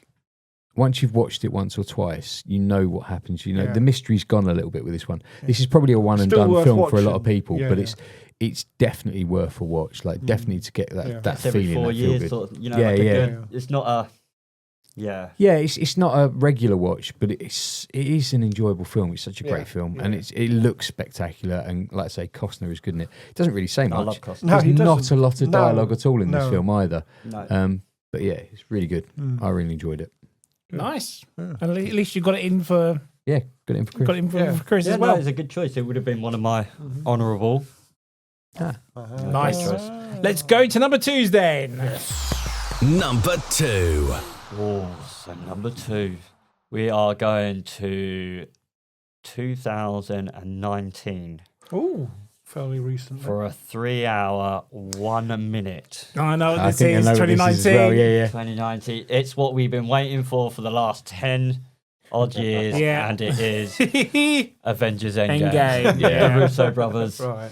For me, the whole Marvel, before it kind of got convoluted and tainted, it was perfect up until this point. For everything about it, we had... It laid all the groundwork. Yeah, because the build-up had been for like over a decade now, and it was the teasing. It was the little nuggets. The first set of films that had the post-credits sequence, and the post-credits sequence just gave you a glimpse of who was next. Yeah. Thanos, and this changed about 3 or 4 times. But I mean, it had everything that you wanted from your superhero films. It had everyone being overpowered, like the ones that you've been waiting for, like Thor to go full Stormbreaker. Yeah. I mean, the scene. I mean, I've never been in a movie where people have lost their shit as much as Captain America grabbing Mjolnir, throwing him, normally you'd be like, shut up. A movie here. Like, No, it was literally. it went. I mean, I'm a big Captain America fan. I so mean, I must it's admit, hot. It was like a wrestling. I knew like, this. I knew this. Like, was in, you know, the hint was always there, and it just wasn't coming. And I'm going, come on, when are they going to put this in a film? So when you see that, I'm like, yes. But yeah, but it doesn't quite. The actual, what they did so well was with Infinity War. Yeah. Where they just destroyed everything and like they had no hope. You were just like, how are they going to get through this? How? And it's kind of like, it's amazing. It's like people kick off about, oh yeah, what about the rat? And you're like, yeah, but that's that's the one. Everything has its place. It's not. Yeah. It's never been about the gauntlet. No. It was about the rat. I'm pretty sure it was. You know. It's all because of Splinter. Yes, Splinter. Like every time he kept missing. But yeah, I mean, for me, you had every little faction that you'd be watched. The Black Panther, the Wakanda tribe, and then even the scene with the female superheroes. Yeah, yeah. It's so good. Girl fight. It's so good. Yep. And everybody does their part brilliant. Everybody has a top moment bit in it. Spider-Man has that awesome scene where he's flying through. This is the thing. It's like the last one. So it's like everyone has to have a shot, and they did give everyone a shot. Everyone you can think of is in it, and that's the way to do it, really. And Brolin, just as Thanos, is so good. Yeah, so good. He doesn't even try to be meant. He's just. How do you get from is. Goonies to Yeah. Thanos? Well, this is how you fucking do it. Yeah. And I love the beginning because it starts with the ship with Thor, doesn't it? Yeah. And it's just like you finally see how like powerful and strong Thanos is. He just puts the Hulk down, and you're like, I don't know if they did it. That was my only bugbear that we didn't get full Hulk, but I don't know whether he would have Infinity War. Talk about. Yeah. Well, yeah, and Endgame. You know, like I think he would have just destroyed everybody, if you know what I mean. Movie politics is the reason why that's the case. But was it? Yeah. Yes, because Universal owns Hulk, and he's only allowed to be in it for so many minutes per film. Otherwise, Is that what it is? yeah. But because they were shot back to back, that's why he's not in the first one in Infinity War. Oh, fucking Universal. Yeah, I know, right? Yeah. And they wouldn't release the Great rights. theme park. No, but exactly, my God. right? It's one of those stupid things like the Spider-Man contract where they have to make a Spider-Man based film, which is why we ended up with Madam Web being an atrocity.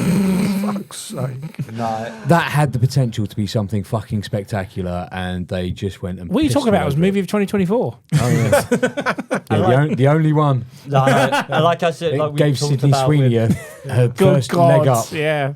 was it Lord of the Rings doing such a 3-part Yeah. ending it brilliant. This was ending. I know we had 4, 5, and 6, you know, but this was ending the full chapter. Clue was in the name. And It ended that phase, didn't it? I didn't come out of that like most TV series goes, that was shit, or they ruined it, or like It delivered. It delivered. Yeah. And I remember this one was. I had to go and see it because I was going skiing like the day out. It was like it had only just been released, and it was like we can't wait another whole week of just like everyone losing their shit online about like, oh my God. And it did. I don't think I felt like a little kid. Yeah. I mean, I didn't feel like like an adult, which I was at that point. You know, it took me back to being a kid. Yeah. You know, it was like I kind of wish I had that as a kid. You know, all of these Marvel films as a kid, all of the merch, but it's just it delivered. I didn't realize it was 3 hours until this, and I was like, fucking great. Boom. Yeah. On there, like, brilliant, because you are just... I mean, I loved all the Avengers films. I mean, Ultron was probably my weaker one. Yeah, Age of Ultron's the weakest. 1, 3, yeah. I do prefer Infinity War. I do, yeah. But not because... Just because of like how fucking savage it is. Because it doesn't stop. It doesn't stop. From the first fucking frame. It is action and it's story building all the way through. There's an awful lot of cuts between like characters. Yes, but they're necessary to push that story on, to move that one. I'll get into it later, actually. Endgame, like the title says, it wraps it up nicely. Yeah. And with Doomsday coming out, I don't see how they're gonna make us so invested. I fucking hope they do. Doomsday to me should be 2 or 3 movies down the line. If there should be something here, and then Doomsday. I'm not gonna lie though. When I saw him at the end of Fantastic Four, I was like, "Oh my god, Doomsday!" I don't get any cameo, and I lose my shit. Yeah, but yeah. it's kind of like I'm hoping, just because of the few that we've had since that phase, it's gone a bit weak. Yeah. So I'm hoping they up their game and get us back on track to what we need it to be, and go into this not the multiverse, but I'm hoping they bring back Brolin the too. Sentinel side, where they're all multi fucking. I think we need Brolin too. I think we need him to come back as Cable. Like we need fucking Cable in this. Cable and Deadpool. Yeah. Fucking forget Cable and Deadpool. Like he needs Make to come him back look and more tie it in. like Cable though. Yeah, and bring in Bishop as well, a proper Bishop. Yes, 100%. Let's None have of the that whole lot. Days of Future Past crap. No. Singer did. 5 minutes and then it's all about Wolverine. Yeah, Like, that's it. no. BS. Yeah. No, and it's not often you get like superhero movies to be that sort of length, and it didn't. I don't think it overstayed its welcome. No, not at all. Loved it, and it's one of those films. Out of all of these films, it's the easiest one that I will put on more than any other film. If you know what I mean. Yeah. Out of these 3 hours, I go 3 hours. It doesn't matter. I can pause. I can stop that at any point during Endgame, and you just feel like you've watched a good movie. So yeah, it's the easiest one for me to put on. I mean, I must have watched it so many times on Disney since it's been done. So Nice. yeah, great. Good pick. Good pick, yeah. How the fuck do I follow that? Right, so mine isn't a clash, but mine is the only one on the list that is just under 3 hours. It's a 2 hours and 58. Yeah. We'll accept. Yeah. Thank fuck for that. No, think of another one now. Yeah. So mine, probably not to John's surprise, but for everyone else, my number 2 is The Batman with I'll accept that. with Rob Pattinson. It's not my favourite Batman. No, It is good, but though. it is I didn't a realise it was. Batman that I had probably the best experience with since Keaton days. Yes. Yeah, no, I'll go with that. Where do I start? I know we were speechless, weren't we? This is So this is a Batman that we're restarting, we're rebooting, we're doing whatever. It's a new verse, it's a new version of Batman. So with my fear of stuff like this, I'm always worried that this is going to be an origin story. We're going to start again. We're going to go from, oh my God, not another one. We know his parents get shot. Rah, rah, rah. Oh, look, there's more pearls. Yeah. Exactly. Let's take So this alley. when the opening line is like, I am vengeance, I've been vengeance for the last 2 years. Yeah. I looked at John to go, yes, we're going to go straight into it. It's not even year one. No, We're at year exactly. two. It's like, fucking hey, let's do this. So that's negated. We see Batman as he is and how he should be for most of this. It's the lack of Bruce Wayne, more Batman, and not only that, it's the Batman on the detective side, like he's always been properly this time. I believe this takes from comics books like Hush and Long Halloween. It does the and Long stuff like that. Halloween. It does Hush. It also does a little bit of year one, believe it Year or not. one, yes, yeah. I knew there was another one in there, but I couldn't remember it. But I love Robert Pattinson as Batman as well. Again, ever since we had the whole thing with Heath Ledger being Joker, I was like, don't know.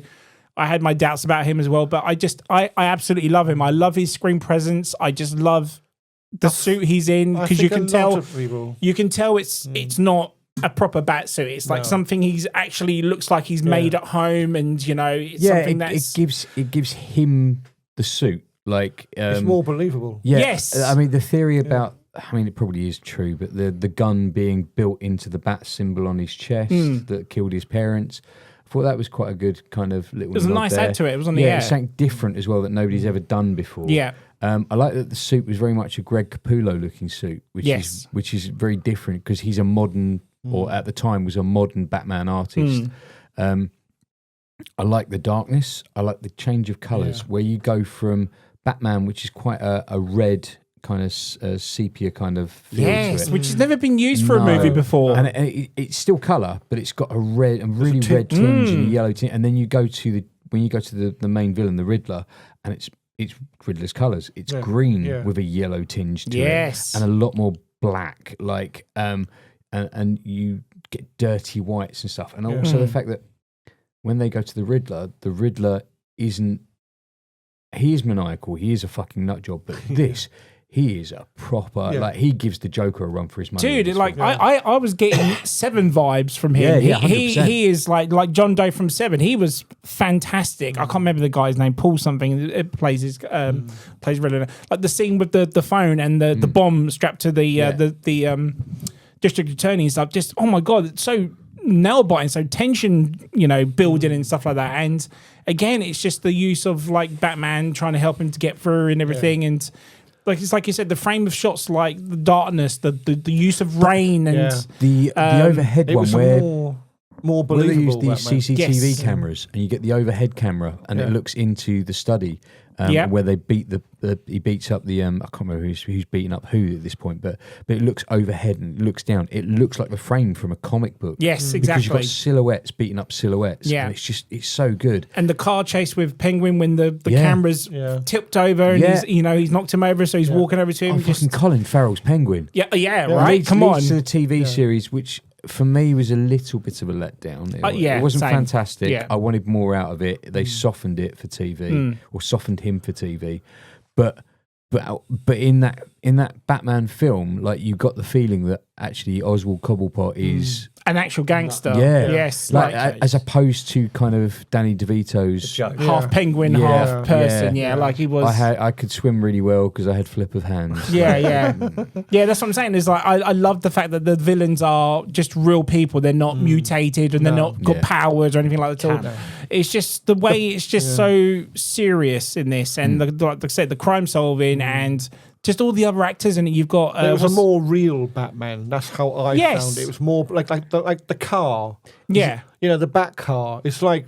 It's basically just exactly. car. Dude, the first time that engine comes on and it roared in that IMAX, good God, that was just so good. No, I'm a fan of the Tumbler. I really fucking love the Tumbler. I think the Tumbler as a Batmobile is a fucking great idea, massive tank. But that I think leans too much into Frank Miller. Yeah. If you watch the 1989 cartoon, like the first car that he brings out for that as Batman, that's very similar to the car that Robert Pattinson just drives off. Like it's fucking brilliant. Like, it's like a really souped-up Mustang type of a thing, which is just more it's believable. just a muscle car with armor on it. Yeah, basically. It reminded me of what Thomas Jane did for Punisher with his car. Yeah. Just like how he put the shielding down and everything. Yeah, that's what you would do, isn't it? You would armor plate a normal car. You wouldn't go out and you said a Tumbler. They were good cars, but what I liked about this as well is you don't get Lucius Fox, you get Batman, and you get Alfred, and that's the team. They come up with it between them, and it's not like the other ones where you've seen Alfred kind of like doing all the. It's Jeremy Irons, isn't it? Yeah. In as Alfred in this one, Batman. not in this one. It's Andy Serkis. Andy Serkis, that's right. Andy Serkis. Jeremy Irons is Batfleck. Yeah. So, but in this, Serkis is very very hands off. Like he just basically turns around to him and says, "Look, I'll be your man in the chair, but you're being a dick." You still get a little background because he's like he's saying, he says, Alfred, how can you decipher that? He goes, I used to be in the military and we used to do code and stuff. So which then you've had Pennyworth that's been going on up to that point. SAS and all that. Yeah, it is a great film. It's so good, and it's one of those ones where.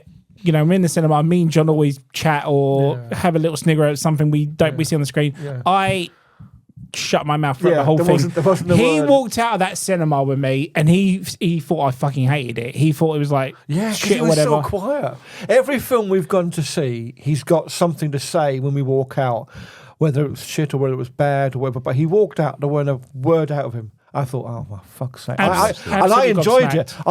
And I thought, he fucking hated it. So I said, you didn't like it, did you? And he went, fuck it up, mate. And then he started. No, honestly, Rob Pattinson's Batman is very high up for me now. Yeah, just under Keaton for me. I cannot wait for Batman 2 when it finally bloody well comes out. Another couple more years to go yet. But I had to put this in. Endgame was going to go on there, but I totally forgot Batman was a long film, and I do love that. Even long film. It is literally 2 minutes out, so I'm going to take it. This one, this one was, I gave it no chance. I was like, I wasn't buying Patterson. I must admit, I was the same. I was like, I had no intention to go see it at the cinema. Everyone said it was good, and I was like, I watched it, and and I've never been so wrong. Yeah, same here. Of like, it went from being pretty much like second, because I prefer him, like, because I do like Bale, like, and I like. See, so it was a hard one to, but he was definitely not the worst. Yeah, see, he was so up there. We've seen so many films with Robert Pattinson in it. Remember The Lighthouse? The Lighthouse. Yeah. So when I heard he was doing the Batman, I was like, I don't know. I think that's a stretch too far for him. But I kind of hoped he would do a good job. So when we went to see it, I must admit, I took it all back. He did a fantastic job. No, he done. And I've never been so wrong. Yeah, same here. I thought I was glad to be wrong, and I was like, that was the complete opposite of shit. That was so good. Yeah, it is like, good. I want to watch it again now. I love the Comedy Corner. Yeah, definitely. I love the detective side of it. Yeah. Absolutely. I've never really seen that apart from in a game. Yeah, I mean, they brought it into the Bale one where he cuts the hole out the wall to scan for the bullet. But that's the only time he really did it. He does any sort of that's exactly it. In the Keaton ones, he sits in the lab analysing the Smilex formulas, and that's as far as you get. That's as far as you got. And in the computer game, like, you go into a lot more kind of like, the chemical maker and all that sort of stuff, and it's this plus this plus this. I don't know how he ever comes to that in the '89 film, because he says it, and then also he's like, it's a combination. He just says it out the blue. There's nothing, nothing in there. No proof that he actually did. Like you said, there's nothing over the top, is there, with his gadgets or his tools or his belt. This is, like he says, it's year 2. He's discovered that he is Batman. Yeah. And even fucking Commissioner Gordon is very much like, yeah, okay, come and have a look, but like, don't touch anything. Don't. Yeah, he's like, he's on his side already, because they've been working together for. And like, don't fuck this up, because like, I'm on your side and I'm trying to help you out here. I love the Gordon and Batman chemistry in this as well. Yeah, they're so good together. But he doesn't lean on Batman. He's kind of almost resenting letting him into the crime scene. He's still a copper, isn't he? He's like, he is a vigilante, and it's like, that's not. I don't want to encourage this, but he has his purpose. And his place. Exactly. So my number 2, The Batman. Over to you, sir. Number 2. Right. Is it another horror film? It is. Oh, I think I know what this is. Right. I thought it was going to be higher. My number 2 is the original Salem's Lot. Yes! You knew what I was going to say, didn't you? If it wasn't on there, I would have been like, did you just fucking miss out on Salem's Lot, putting Salem's Lot on your list? It's like, I mean, it was one of them, it was... When Chris mentioned 3-hour film, it was already on the list. It was already on the list. Look at me, as much as I enjoy the new version of it, to be fair. No, the new version's terrible, dude. No, let me finish. I liked it, but it's not the original. Obey the master.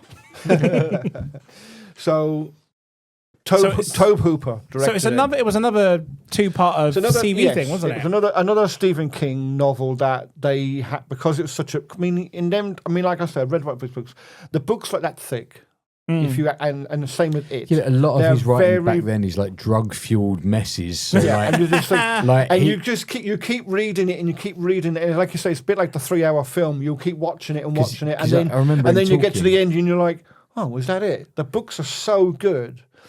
Again, it was another. Never do a good ending. And it was just another one of those stories. Because he woke up out of his stupor and was like, "How do I finish this?" Like, I don't even know what the story is. Like, I remember him saying, like, Cujo or something. Yeah. He went into a drug-fueled mess. I can't remember what he said he was on, but he said when he came out of it, it was written. Like he hadn't even started with an idea. He knew he was going to write a book. He just needed the fuel to do it, and that's how he did it. Yeah. But it's like. Again, it's the same thing where a lot of people tried to put it on air and couldn't do it, and Stephen King wanted it as one film. And again, the easiest way to do it was to do it into 2 bits. They'd seen Tobe Hooper do, what was it that he'd done? Texas Chainsaw. That's it, yeah. So that he said, no, he's the guy that will do it, and he came back and he said it would be again same thing. Do it into 2 parts, and we can make it into 1 afterwards, sort of thing. Just get it out there, get it on the TV, you know. And I like how it opened. It's very much like you got Ben Mears and the kid, who obviously at the time you don't realise until you get to the end of the film, because they kind of showing you the end before they start the film, and they're like the holy water and stuff, and they get the glow, and he goes, they found us, and then it goes back 2 years, and then the film kicks in. And then when you get to the very end, it ends with them in the church. So you're like, right, okay, I know where we're going now. But I'm a massive, like I'm a massive vampire fan. I love anything to do with vampires. So when I read Salem's Lot years before, I was fascinated by it. So when I heard that they're going to make a film of it, I was like, oh, please God, hopefully it's going to be good. I enjoyed it. I think it was very, very good. I liked the way they did it. And like you say, you got the classic lines, but did they do that in the new version? No, I don't think they did they? I think the master vampire in this used to scare the shit out of me. Yeah. Like there's this scene where they put there's a big box, and his coffin's obviously inside of it. Yeah. They leave for a bit. And then when they come back, there's massive explosions come out like something's ripped out of this box and whatnot. See, that's where terrifying, dude. In the book, he's more human. And I just felt they did a better version of him for the film, because for the film they had him as this big sort of like this, like he's a big Nosferatu looking thing, isn't it? He's a proper monster. He doesn't speak, but in the books he's a normal man who kind of like becomes sort of monstrous kind of thing. But I like the movie version because it shows how old he is. Like he's like one of the original vampires or something. He's centuries old. And I just like the fact that it's like it could happen in your town, and you have some strange old boy lives at the end of the road, and all their little stuff. It could be him, And I just love the how isolation they did of the old town. It's very Cthulhu-esque, very John Carpenter style sort of thing. I just love it. I know. So I mean, like it appealed to me big in a big way. So like I said, when Chris said, "Well, we're going to do 3-hour episodes," got to have Salem's Lot. That's what it is. The 4K's out this year. Arrows finally releases it. Finally, you got to buy it and bring that shit over. I will. Watching that. Yeah. So I had my number 3, number 2, and my number 1 straight off the bat when you said 3 hours. No. So I added 5 and 4. But yeah, nice. No, good choice. Good pick. The original. I say, keep to the original. Is it on anything at the moment? No, I've never seen it. It's getting re-released soon, so yeah, it'll be on 4K soon. It's bound to be on Prime. Come over when we watch it. Yeah, we'll do it. Commentary corner. Oh, there you go. We have 3-hour commentary corner. I think we've done it. Have we done it? No, we haven't. I haven't tried to listen to the film. Yeah. I've never seen this. What did you say? Anyway, that's good pick, that's my number 2. Thank you. I think you've spoken about it before, haven't you? Yeah. On the podcast many times. Those top 3 have been in top 5 somewhere or other of different things that we've done. So cool. Nice. Mario, number 2. Come on. My number 2 is 4 hours and 2 minutes, 2021, and was directed by Zack Snyder. It is the Snyder Cut Justice League. You'll go way too down more than me. I fucking love this film. Right? It's so good. It's gone to number 1. No, Batfleck, my best version of Batman ever. Really? Not so. Let's go from back to the old Tim Burton days. I love the Tim Burton Batman. I think Michael Keaton pulled it off to a T. Like monosyllabic. He plays a bit of a dickhead with Bruce Wayne, but he plays the Batman fucking to a T. Like you then get to Christian Bale. I enjoyed Christian Bale. I thought Christian Bale was a fantastic Batman. Joker wasn't quite my cup of tea, but you know what? Doesn't matter. Because after we've been spoilt with Jokers in the past, this was kind of it. Yeah. We then move into the Snyder Cut, and it's just like, you get everything that you need in this cut. Yes.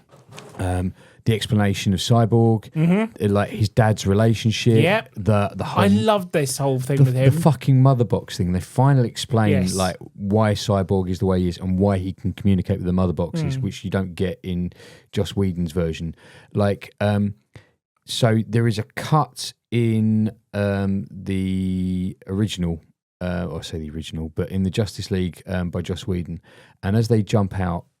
Before going up this kind of water tower spiral thing, they all jump out of Batman's big old fucking tank, and the cameras down and then moves up. Yes. But it doesn't move up until Wonder Woman jumps out, and then you're almost looking up her skirt. In the Snyder Cut, they jump out, and it's not a lingering move up. It's quick up, and there they are, and then off they go. Like there's so much kind of slow, almost an audience will love this from the Whedon thing. Right. As where from the Snyder Cut, it's like fans are going to fucking love this. Yes. The whole time sequence with Batman in the desert, fucking brilliant. So like, good. You get so much. The Flash, you're right. He stops being a whiny little, shit that doesn't know what he's doing to actually, I know how to run. I know how to do this. Actually uses Flashpoint. Fucking doesn't he? And it's the bit where, Gal Gadot turns around to him and says, just be fast. And that's off he goes and does it. Superman, yes. The Return of Superman, yeah, he comes back, doesn't know fucking who he is. He's like almost, he's coming back as General Zod. He's come back. He doesn't, and then all of a sudden the switch flicks. But it's Batfleck going.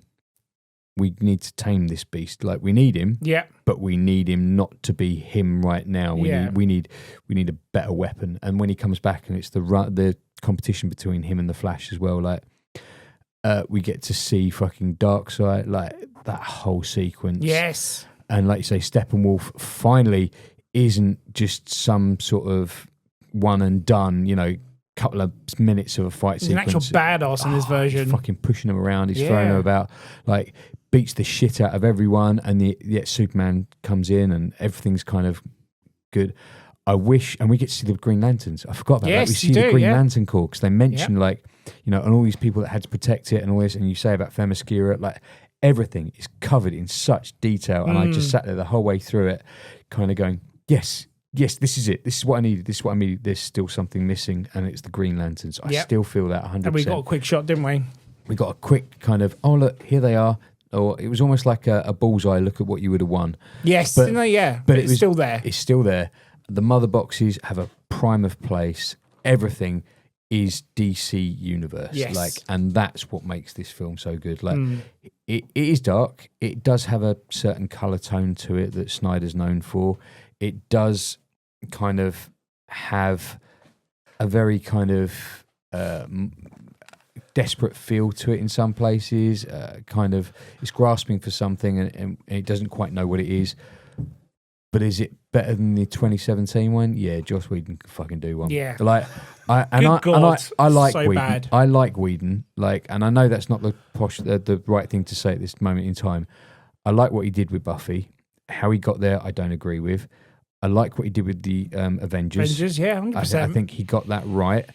Have I seen anything he's done since? Has he done anything since? No, because he put himself in such a situation. And I think that having him go in and do what he did, I think was just the wrong move. Yeah. I think Snyder should have had his chance to edit it. They didn't need the reshoots. It didn't add anything. It didn't help the storyline. It just turned it into Avengers. Just a mess, wasn't it? Yeah. It was DC Avengers, and that's not what this film is. This film is bigger and better than that. Deserves better. And it's unique as well. The story isn't something we've heard before, like in any genre. Like it's not a revenge thing. It's not a kind of, it is world domination, but in such a way, like we're bringing an entire world into this world.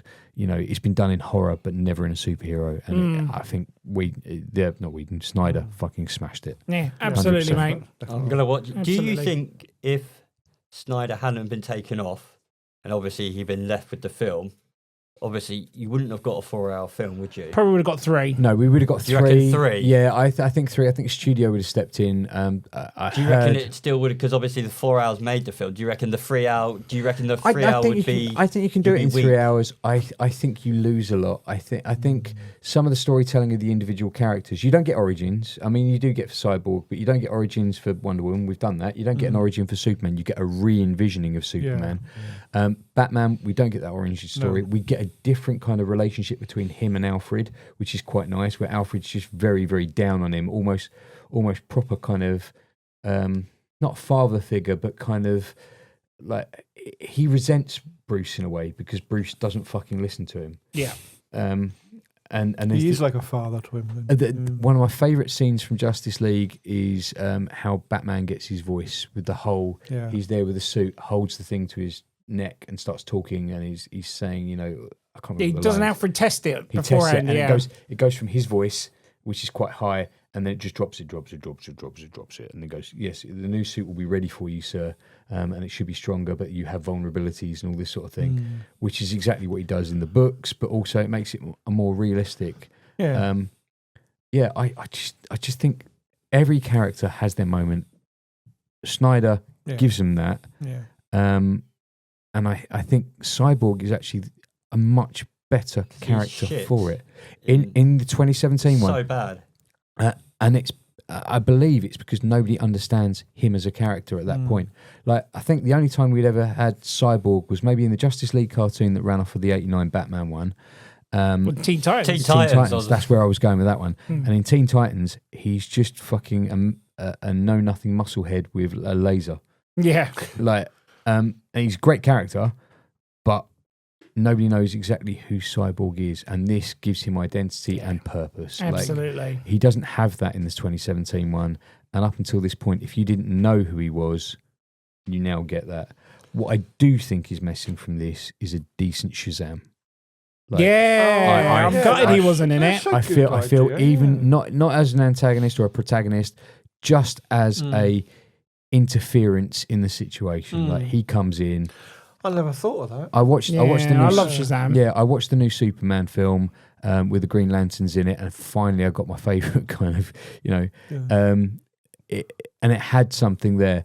But what I feel is missing is a decent Shazam. The first Shazam film I enjoyed, but I feel that wasn't the Shazam for the Snyderverse.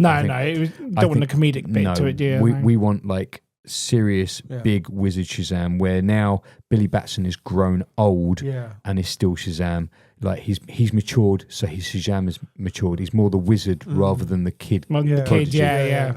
And that's what you needed in this. You needed that to come up against. Like, Batman's great and all, but what's going to beat Superman? And Superman's trumped by magic every time, so bring in Shazam. Yeah. Batman is like, he's just vulnerable. He's the man at the back. He's just watching Overwatch, more or less. And I don't think he could have worn his Superman suit, the big old fucking armor. Like, that would have been good. That would have that would have been great. Like, he has the tank as well. That would have been good to bring in again, but unfortunately Superman destroyed that in the Martha predicament. We're checking if you bleed. But I think everything else is covered in that film in such a great detail. Like I say, if you're going to do your compilation of greatest hits, this kind of covers a lot of that. But I do feel like there's a couple missing. Your Green Lantern, your Shazam. I think they didn't need to be star players. They didn't need to be massive parts. They just needed to be hints. The Green Lantern Corps comes in maybe at the end as a support, just to sweep up the mess, or just to keep everything at bay.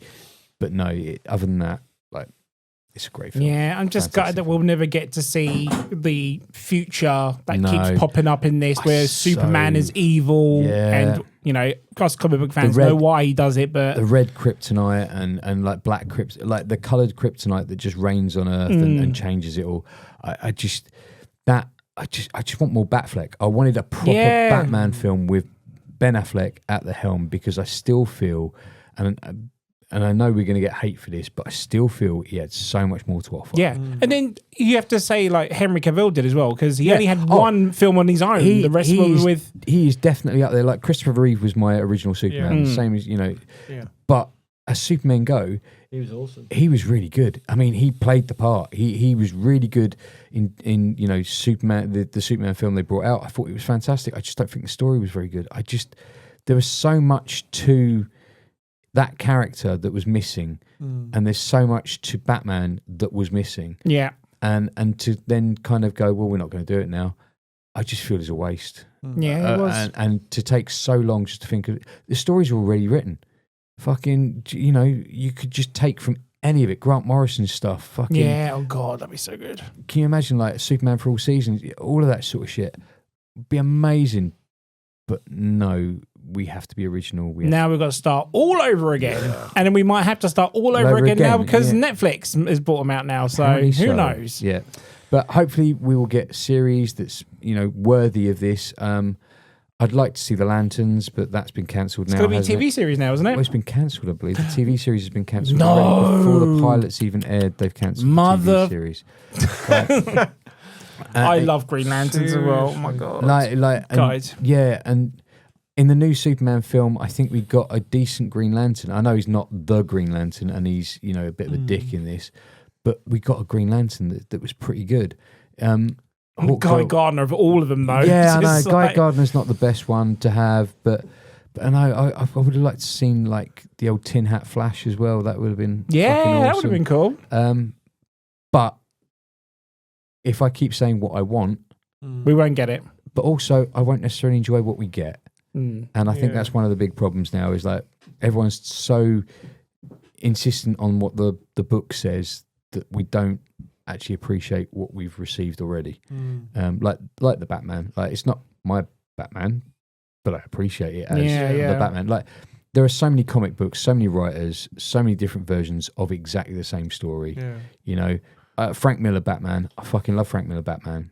Is it perfect? No. But there's only one Frank Miller Batman book that I will read.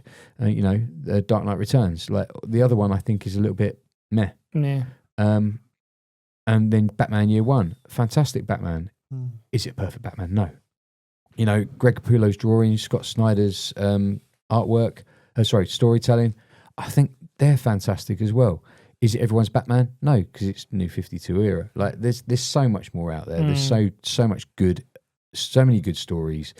Let's just not necessarily make them, but let's make good versions of it. Yeah. The Avengers stuff has already been done, and it was a good version of a story. It wasn't the story, but it was a good version of those stories. Yeah. So anyway, now I've waxed lyrical and preached. That's my number 2, Justice League. Zack Snyder cut. I'm really excited to get to actually watch it. For the first time. It is. You'll enjoy it. Yeah. Don't ever tarnish it with this 2017 one. I'd already done that. Just bin that shit already. Just make it like it doesn't exist. Yeah. Let's do number ones. Ooh. It's number 1. Bring it home, Chris. Number one. So this one was always my number 1 at 2 hours and 58 minutes. Oh, okay. And we are going back to 1995 for the historically accurate Braveheart. Nice. No, Braveheart is pretty much inverted commas accurate. Yeah. Accurate. No, accurate. So it could be on my top 5 films of all time. It is one of it for me. Braveheart is good. I love it. It's the first 3-hour film that I watched.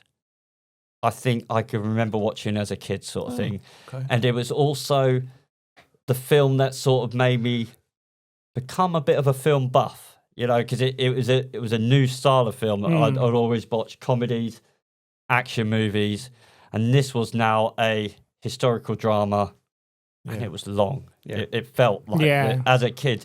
I remember it was like day 3 of the illness, so it was like just on the sofa with the duvet. Mum went down to All Days. Rented All Days. Went down to All Days, rented the one copy of Braveheart, with the top pick little sticker. Top pick sticker. And literally watched it.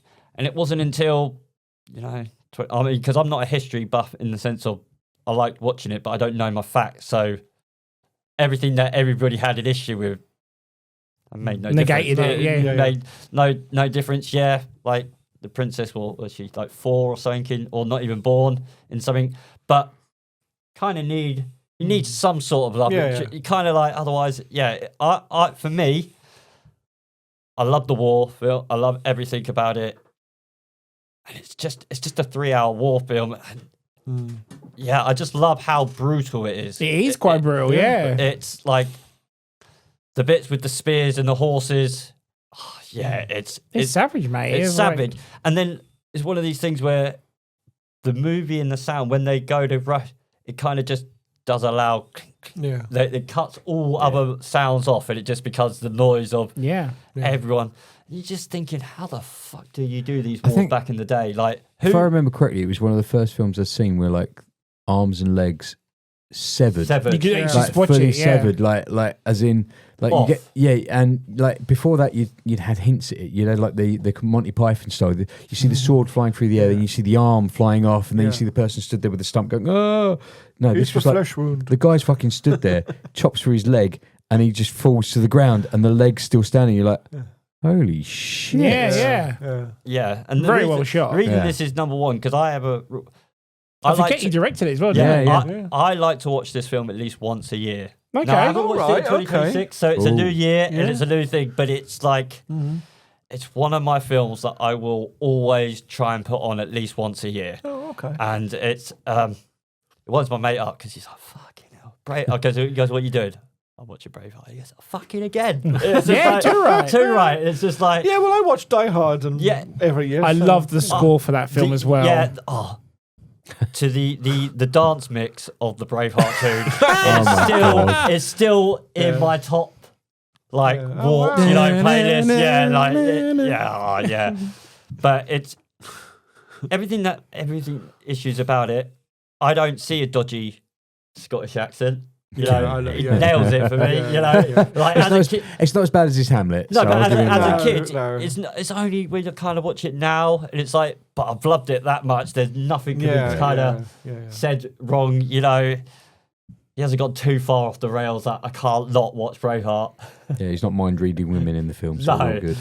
And it's just like, I love Longshanks as well. Like the guy who plays him, he Richard, plays a real nasty bastard. It's just And he was in real life as well. And that's the reason I like Braveheart too. The problem with Scotland is it's full of Scots. Patriot.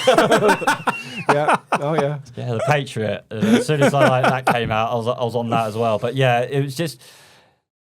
And this was going to be in my. Remember, I said, "Can I have it in my top 5 war films?" Ah, Yeah, okay. because I said, you were Right. like, I said, "How far can we go back in the wars?" And you were like, "We'll keep it." Yeah, okay. This was going to warfare. be Because I was thinking we can get another war. we get Epic war out of it. Because or something. I was going medieval war. Sure, and sure. this Yeah, was going to be like that could be another episode. That's another episode. Yeah, to me, Sword it's and just one of sorcery, these but not one of these sorcery. films that I've loved for so long, and it just has a special place. Like, I'll always remember watching that with my mum.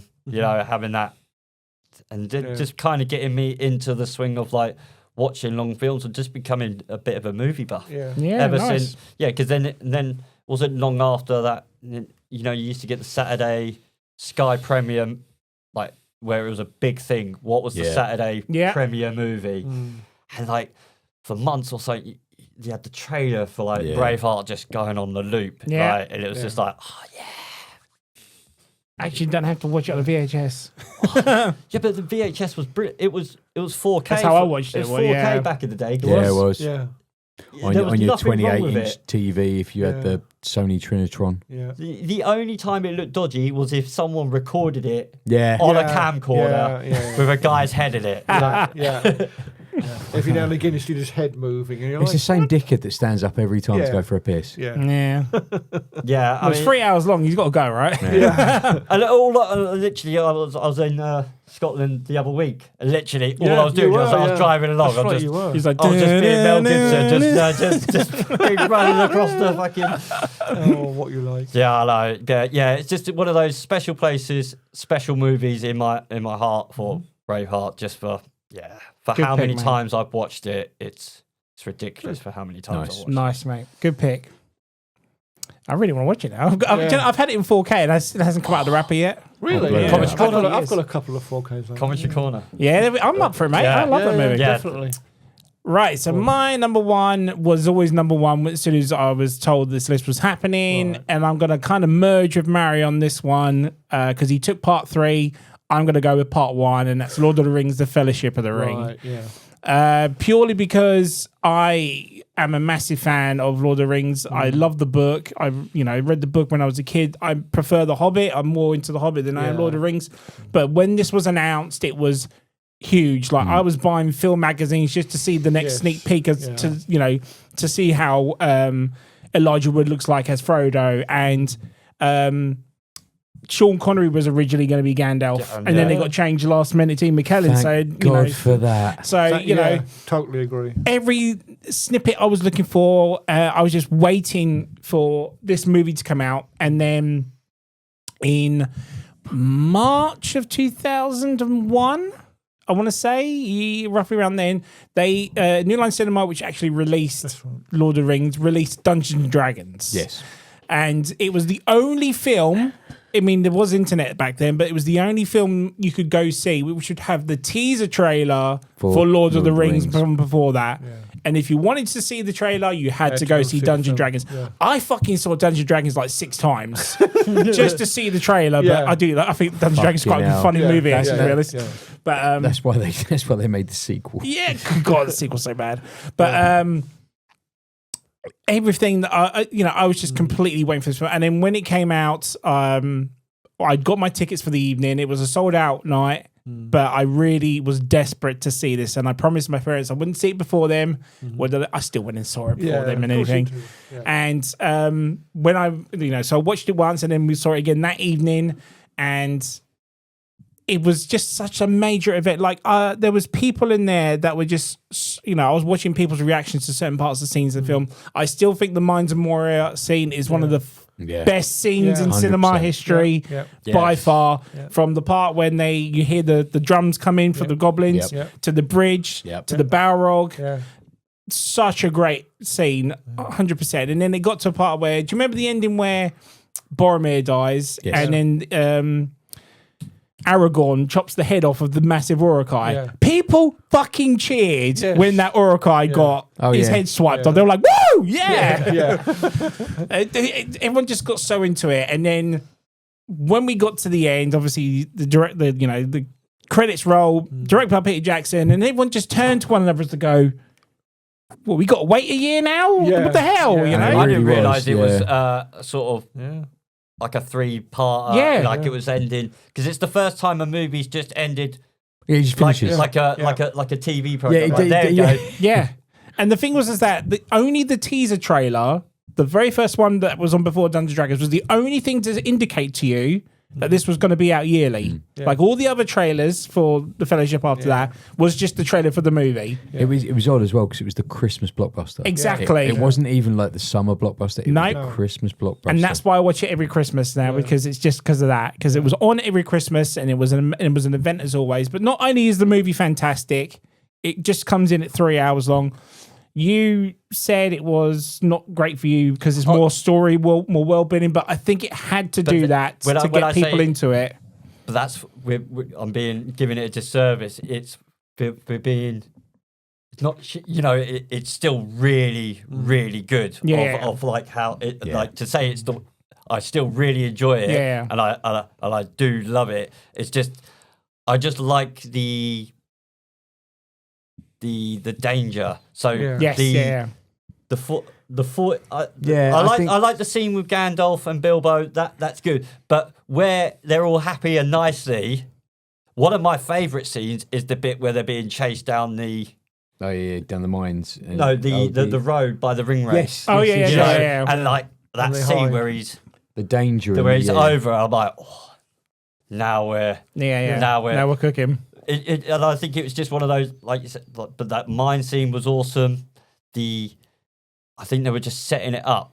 Yeah. So, which I didn't realise, which is why, but it was for something so good. It was so long, but it was like, I knew nothing about the film, knew nothing about the book. Yeah, see, I was the same. I'd not read the book, but I was so excited for it to come out because I knew that the book was such an epic book. So I see the Hobbit and the Lord of the Rings as 2 films, even though they're 6 parts, because it's trying to tell you the story from the 2 books. I mean, that's what irritates me though, because the Hobbit is 1 book, and they split it into 3. Yeah, and I'm like, is there enough story for 3? My stepdad. You could make it 6 movies. There's still enough in that book, and that still isn't in there. To be honest, my stepdad's gamer same with Lord of the Rings. There's still loads of stuff in Gandalf in this game where he's played it so long before the films even come out, and Gandalf was cool. He's got it as like Gandalf, and it's like one of the first sort of original things. And it's always been his gamer tag. So he was the one who was telling me about like we have to go and see Lord of the Rings. We have to go and see this. It was the first sort. I don't think there'd anything been on that scale. It was the first modern epic, shall we say? Yeah. There'd been like with mine. There'd been epics before, but this was modern. This was on epic. Another scale. This was like helicopter shots that weren't for action. Yes, These were helicopter shots. It like you said, it did as much for tourism for New Zealand as the book did for people who've read it and the movie people who wanted to see a big movie. Everybody is catered for. It was basically. like when Jurassic Park came out. So the technology didn't exist to make some of the models and the graphics. This took that another step on, because what it did was it used practical effects with digital effects. Like Gollum is the first ever fully digital character, you know. And you get that from this, and then you get you get Jar Jar from this, but you move into this, and it has all the techniques from old as well, forced perspective to give you the idea. Most of the hobbits in sequences where they have to be one-on-one are played by one particular actor, and he also played all of the Oompa Loompas in the Willy Wonka. But it takes a load of techniques, a load of digital, a load of computer, and as well as practical. And the actors as well, they had to learn all their many. Yeah, and there was so much. It was everything about it was huge. Like watching some of the stuff, it was a lifetime for them because it took a lot out, and none of them have anything negative really to say about it. Exactly. I preferred the orcs and the trolls and everything. They seemed to be a lot scarier in the first ones, because when it got to 2 and 3, they were talking and they had a bit of accent, and they were like when they're being birthed. Whereas you're like, whereas they didn't really talk in the first one. They were just vicious. They just looked vicious. The goblins talks, and they talks in that kind of like.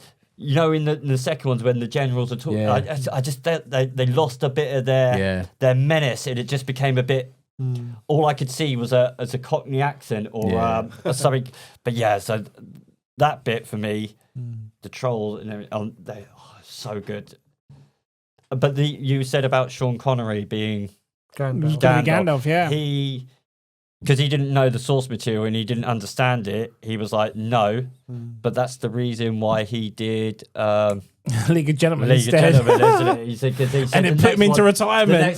The next one would be that he didn't really understand it, give it a go. So I like the book, The League of Gentlemen. Like, it's a good book. It's a good book. It's a really good book. But the film, Quatermain. No, I liked the film, but it wasn't what it should have been. It had so much more potential, and they just didn't do it. Yeah. Such a shame. Another comic book film that went to waste. But there's been no films since Lord of the Rings that have done like a long... Avatar's done, here's one film, 2 films, 3 films, but they kind of put it in a... Fuck The Legend of Fern Gully. But you've got... Rainforest. But you've got nothing where it's one continuous... film anymore, and I don't think studios would ever go, here's the budget for Lord of the Rings again, because not with cinema etiquette nowadays. No way. I think that lends itself more to big budget TV. Yeah. Now, I never watched Rings of Power though. It's good. I don't mind it. It's watchable. It's watchable. It's watchable. Anyway, let's move on because we're going on too long.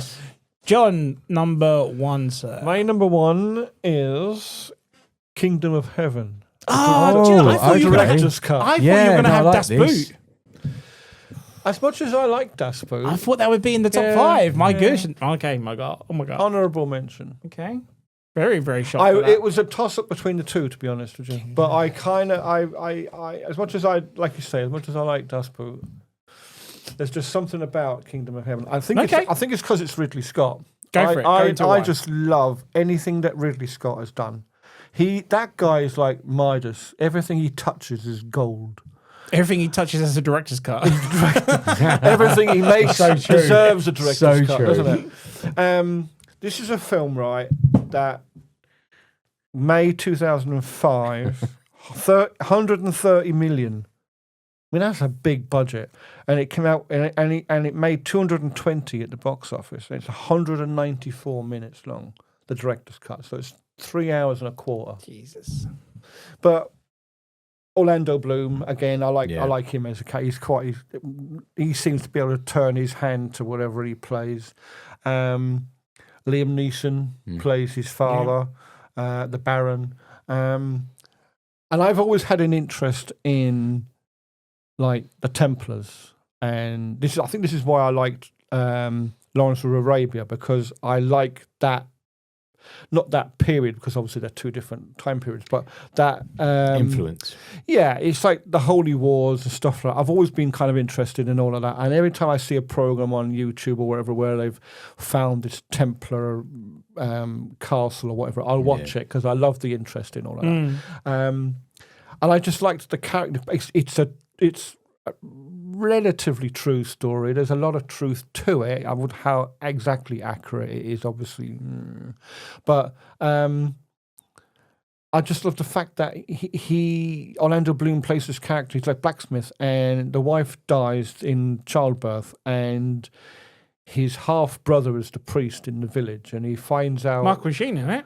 I can't remember who played him actually, but he finds out that his half brother had his wife's head chopped off and stole her necklace, and that starts him. He kills him because of it, and so these guys are hunting him down because he's killed his guy, and then Liam Neeson is the father, and Liam Neeson turns up, and they're riding their horses. They're going. This is obviously it's set in France, by the way.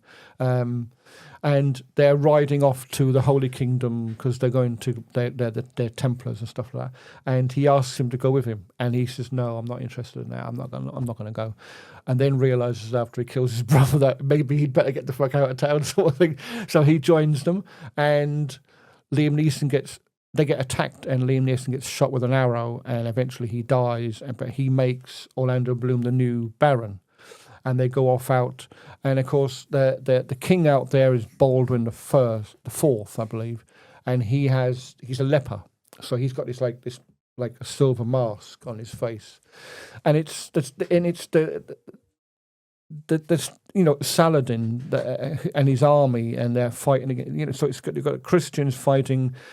So you've got, they're trying to make up good versus bad and stuff. But like that. It's another appreciation film because he learns their ways, he learns their cultures, he learns to live with and alongside them, and they do the same to him. Yeah. Like, it's a weird thing where he's an outcast and they're outcasts to him, and then by the end of the film there's this mutual appreciation of each other. Nobody tries to enforce their views on one another. Yeah. It's just a mutual appreciation of each other's. And it's like a lot of films, like, you got this big fancy ending and stuff, but he just goes back to France and goes back to his life.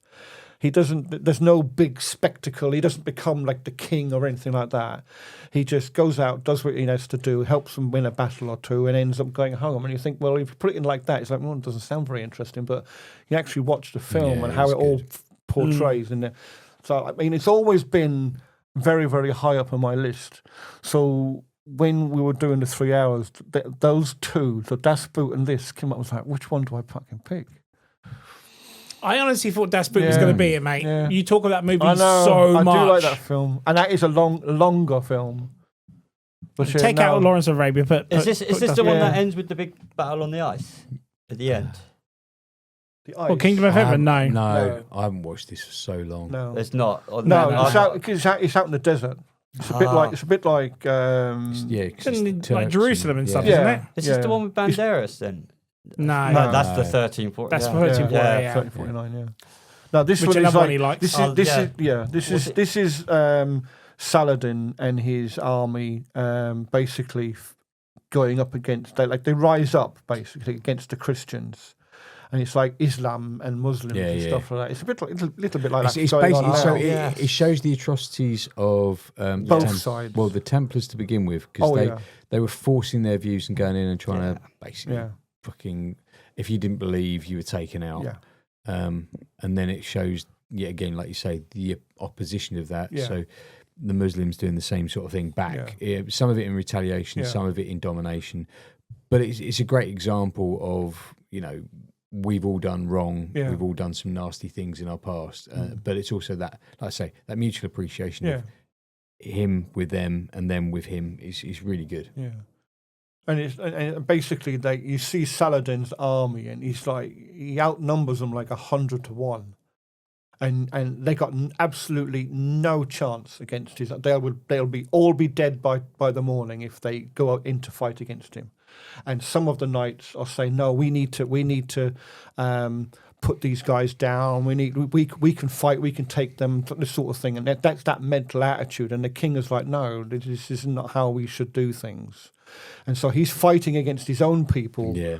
And then Orlando Bloom's character, because because he kind of gets in with them, he helps broker a peace. And in the end, they end up taking the city. Because they leave, the Crusaders leave, and they get and the Muslims get the city back. And then eventually you find out at the end. I think it's at the end of it. It says I think it's 100 years later they retook the city. And so it's historically accurate to a relative degree, but it's a good film. It's a long film, but again, Ridley Scott. I didn't know it was Ridley Scott, and I haven't seen it because I know exactly the one you was because I just seen the poster, and I was like, I never watched that one. Yeah. On the 4K director's cut, it's just the face, Baldwin's face, the silver mask that he wears, which I think is quite cool. Nice. Yeah, good film. I've enjoyed it, like I said. Nice. I enjoyed it. Last one, sir.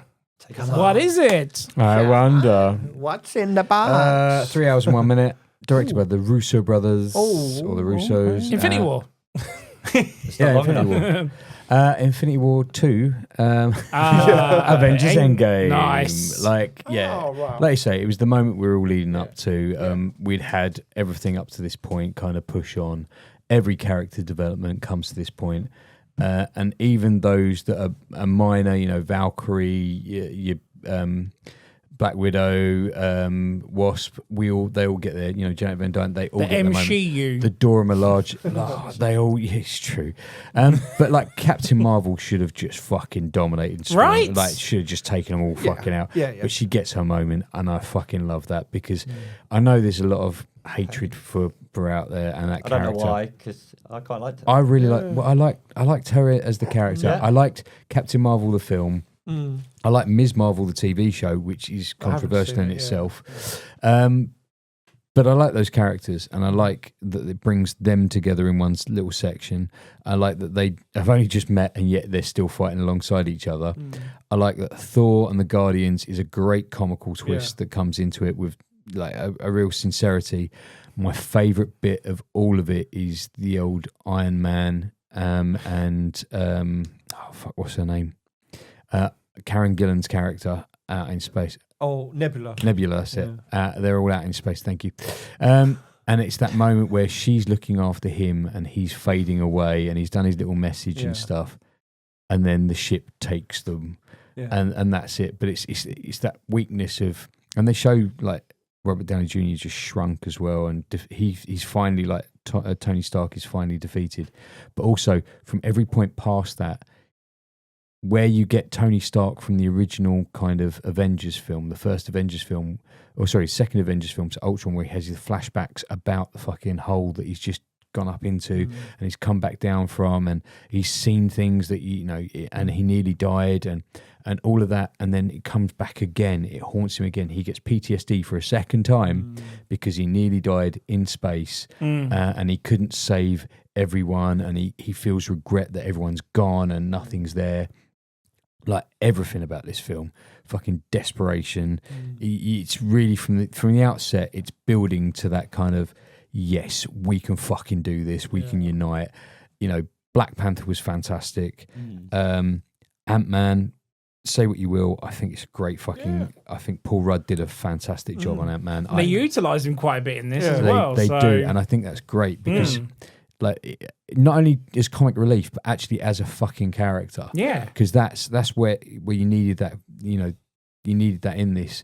Janet Van Dyne coming back as Wasp as well. Like that's why I have a tattoo of Wasp on my arm. That's why I have the Avengers on my arm. Is because like that is my comic book team. Yeah. That is the one that I remember. Everyone goes X-Men. No, the Avengers was always the first team that I ever had. Then it becomes the X-Men. Then we move into West Coast Avengers. But that's a different story. But each of these teams, like this is the one that really kind of the film that we were building to.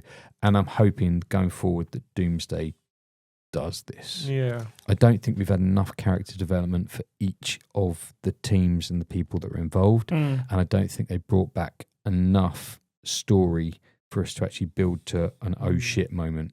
Yeah. We don't get that. No, I liked how Deadpool and Wolverine, they did, because of the, have you seen it? Ant-Man is in two places at once. Yeah. He's a little guy, but then there's a giant Ant-Man fighting in the background. No one clocks giant Ant-Man. Yeah, little Ant-Man. You can't be in two got places Giant Man at once. in the background. Which is why in I never clocked that. No, which is why in Deadpool versus Wolverine, her layer is the big the big big version of it, Ant-Man, yes. because the Big Ant-Man's timeline's been helmet, fucked up and they've gone, oh shit, we fucked this up. We Right, need to put gotcha. we need to put it in here.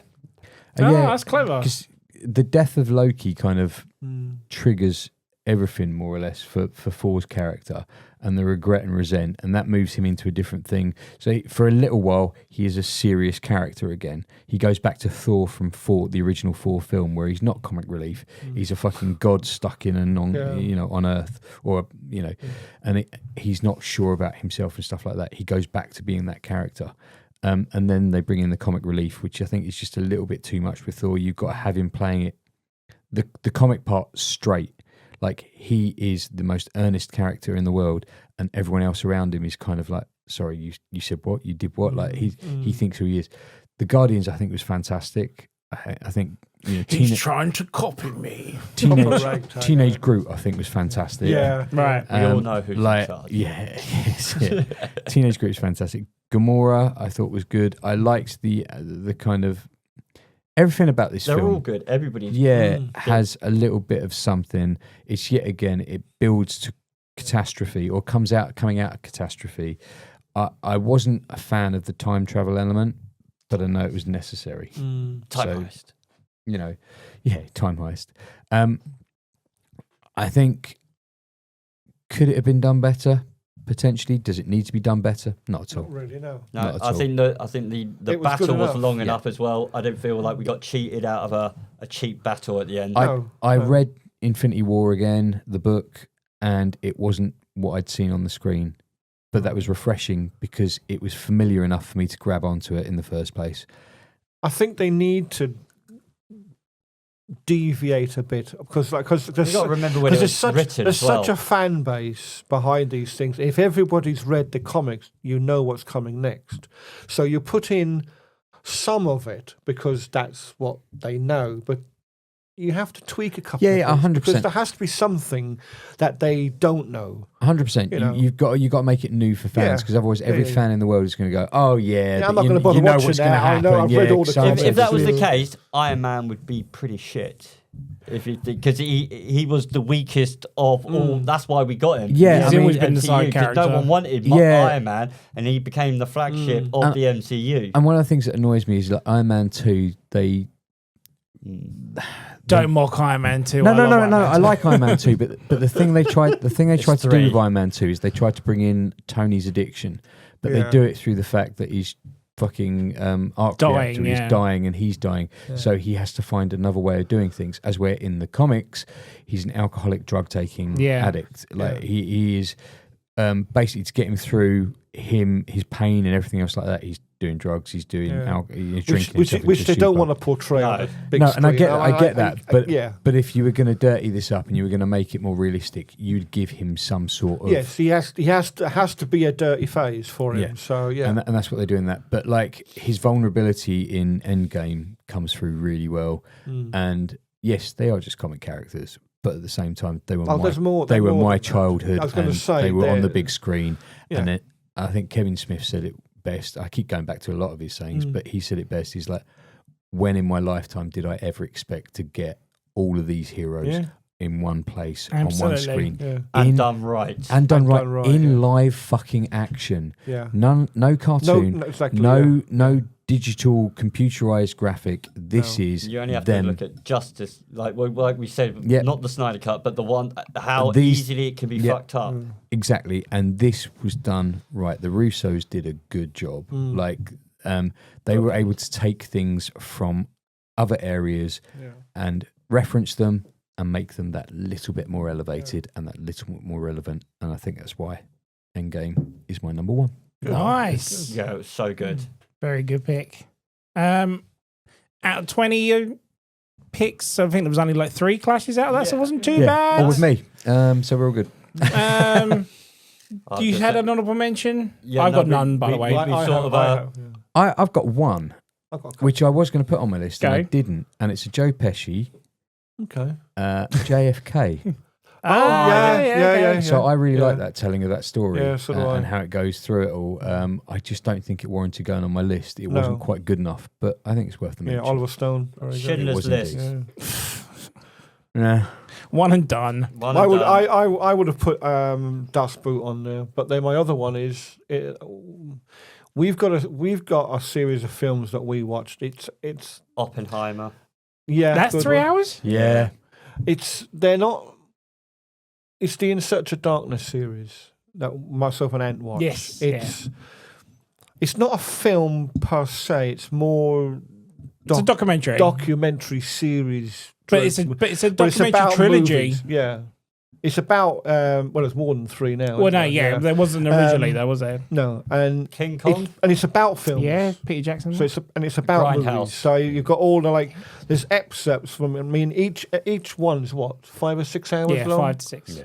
And it's all 80s horror or 90s horror, and so they give you a glimpse of all the films. So technically, it's kind of a film, but so I was going to put them on the list because they're like I say, 5 They're to 6 really hours. good. We look forward to them every time they come out. I was going to put it in as number 5, and then I thought, but I liked 5 I got, so that's why I've put it in as a. When I mentioned it to my mum, she wanted, was it Ben-Hur?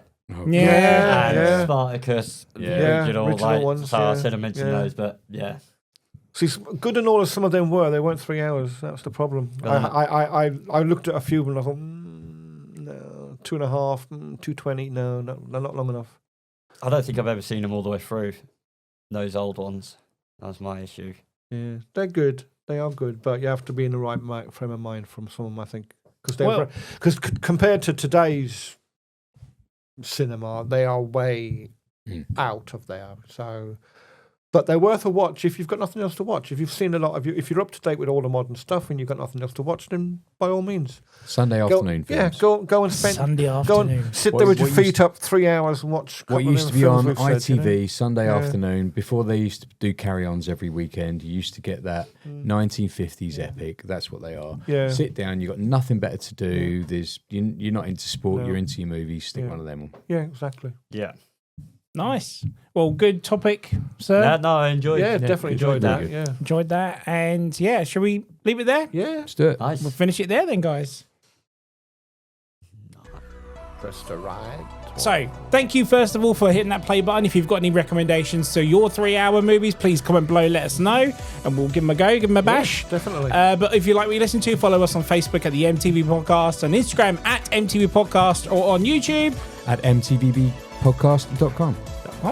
And thank you from JK47 is leaving the building. Supa Mario and Heisenbyrne. And from Antman myself, we'll see you soon, guys. Bye bye. Take care.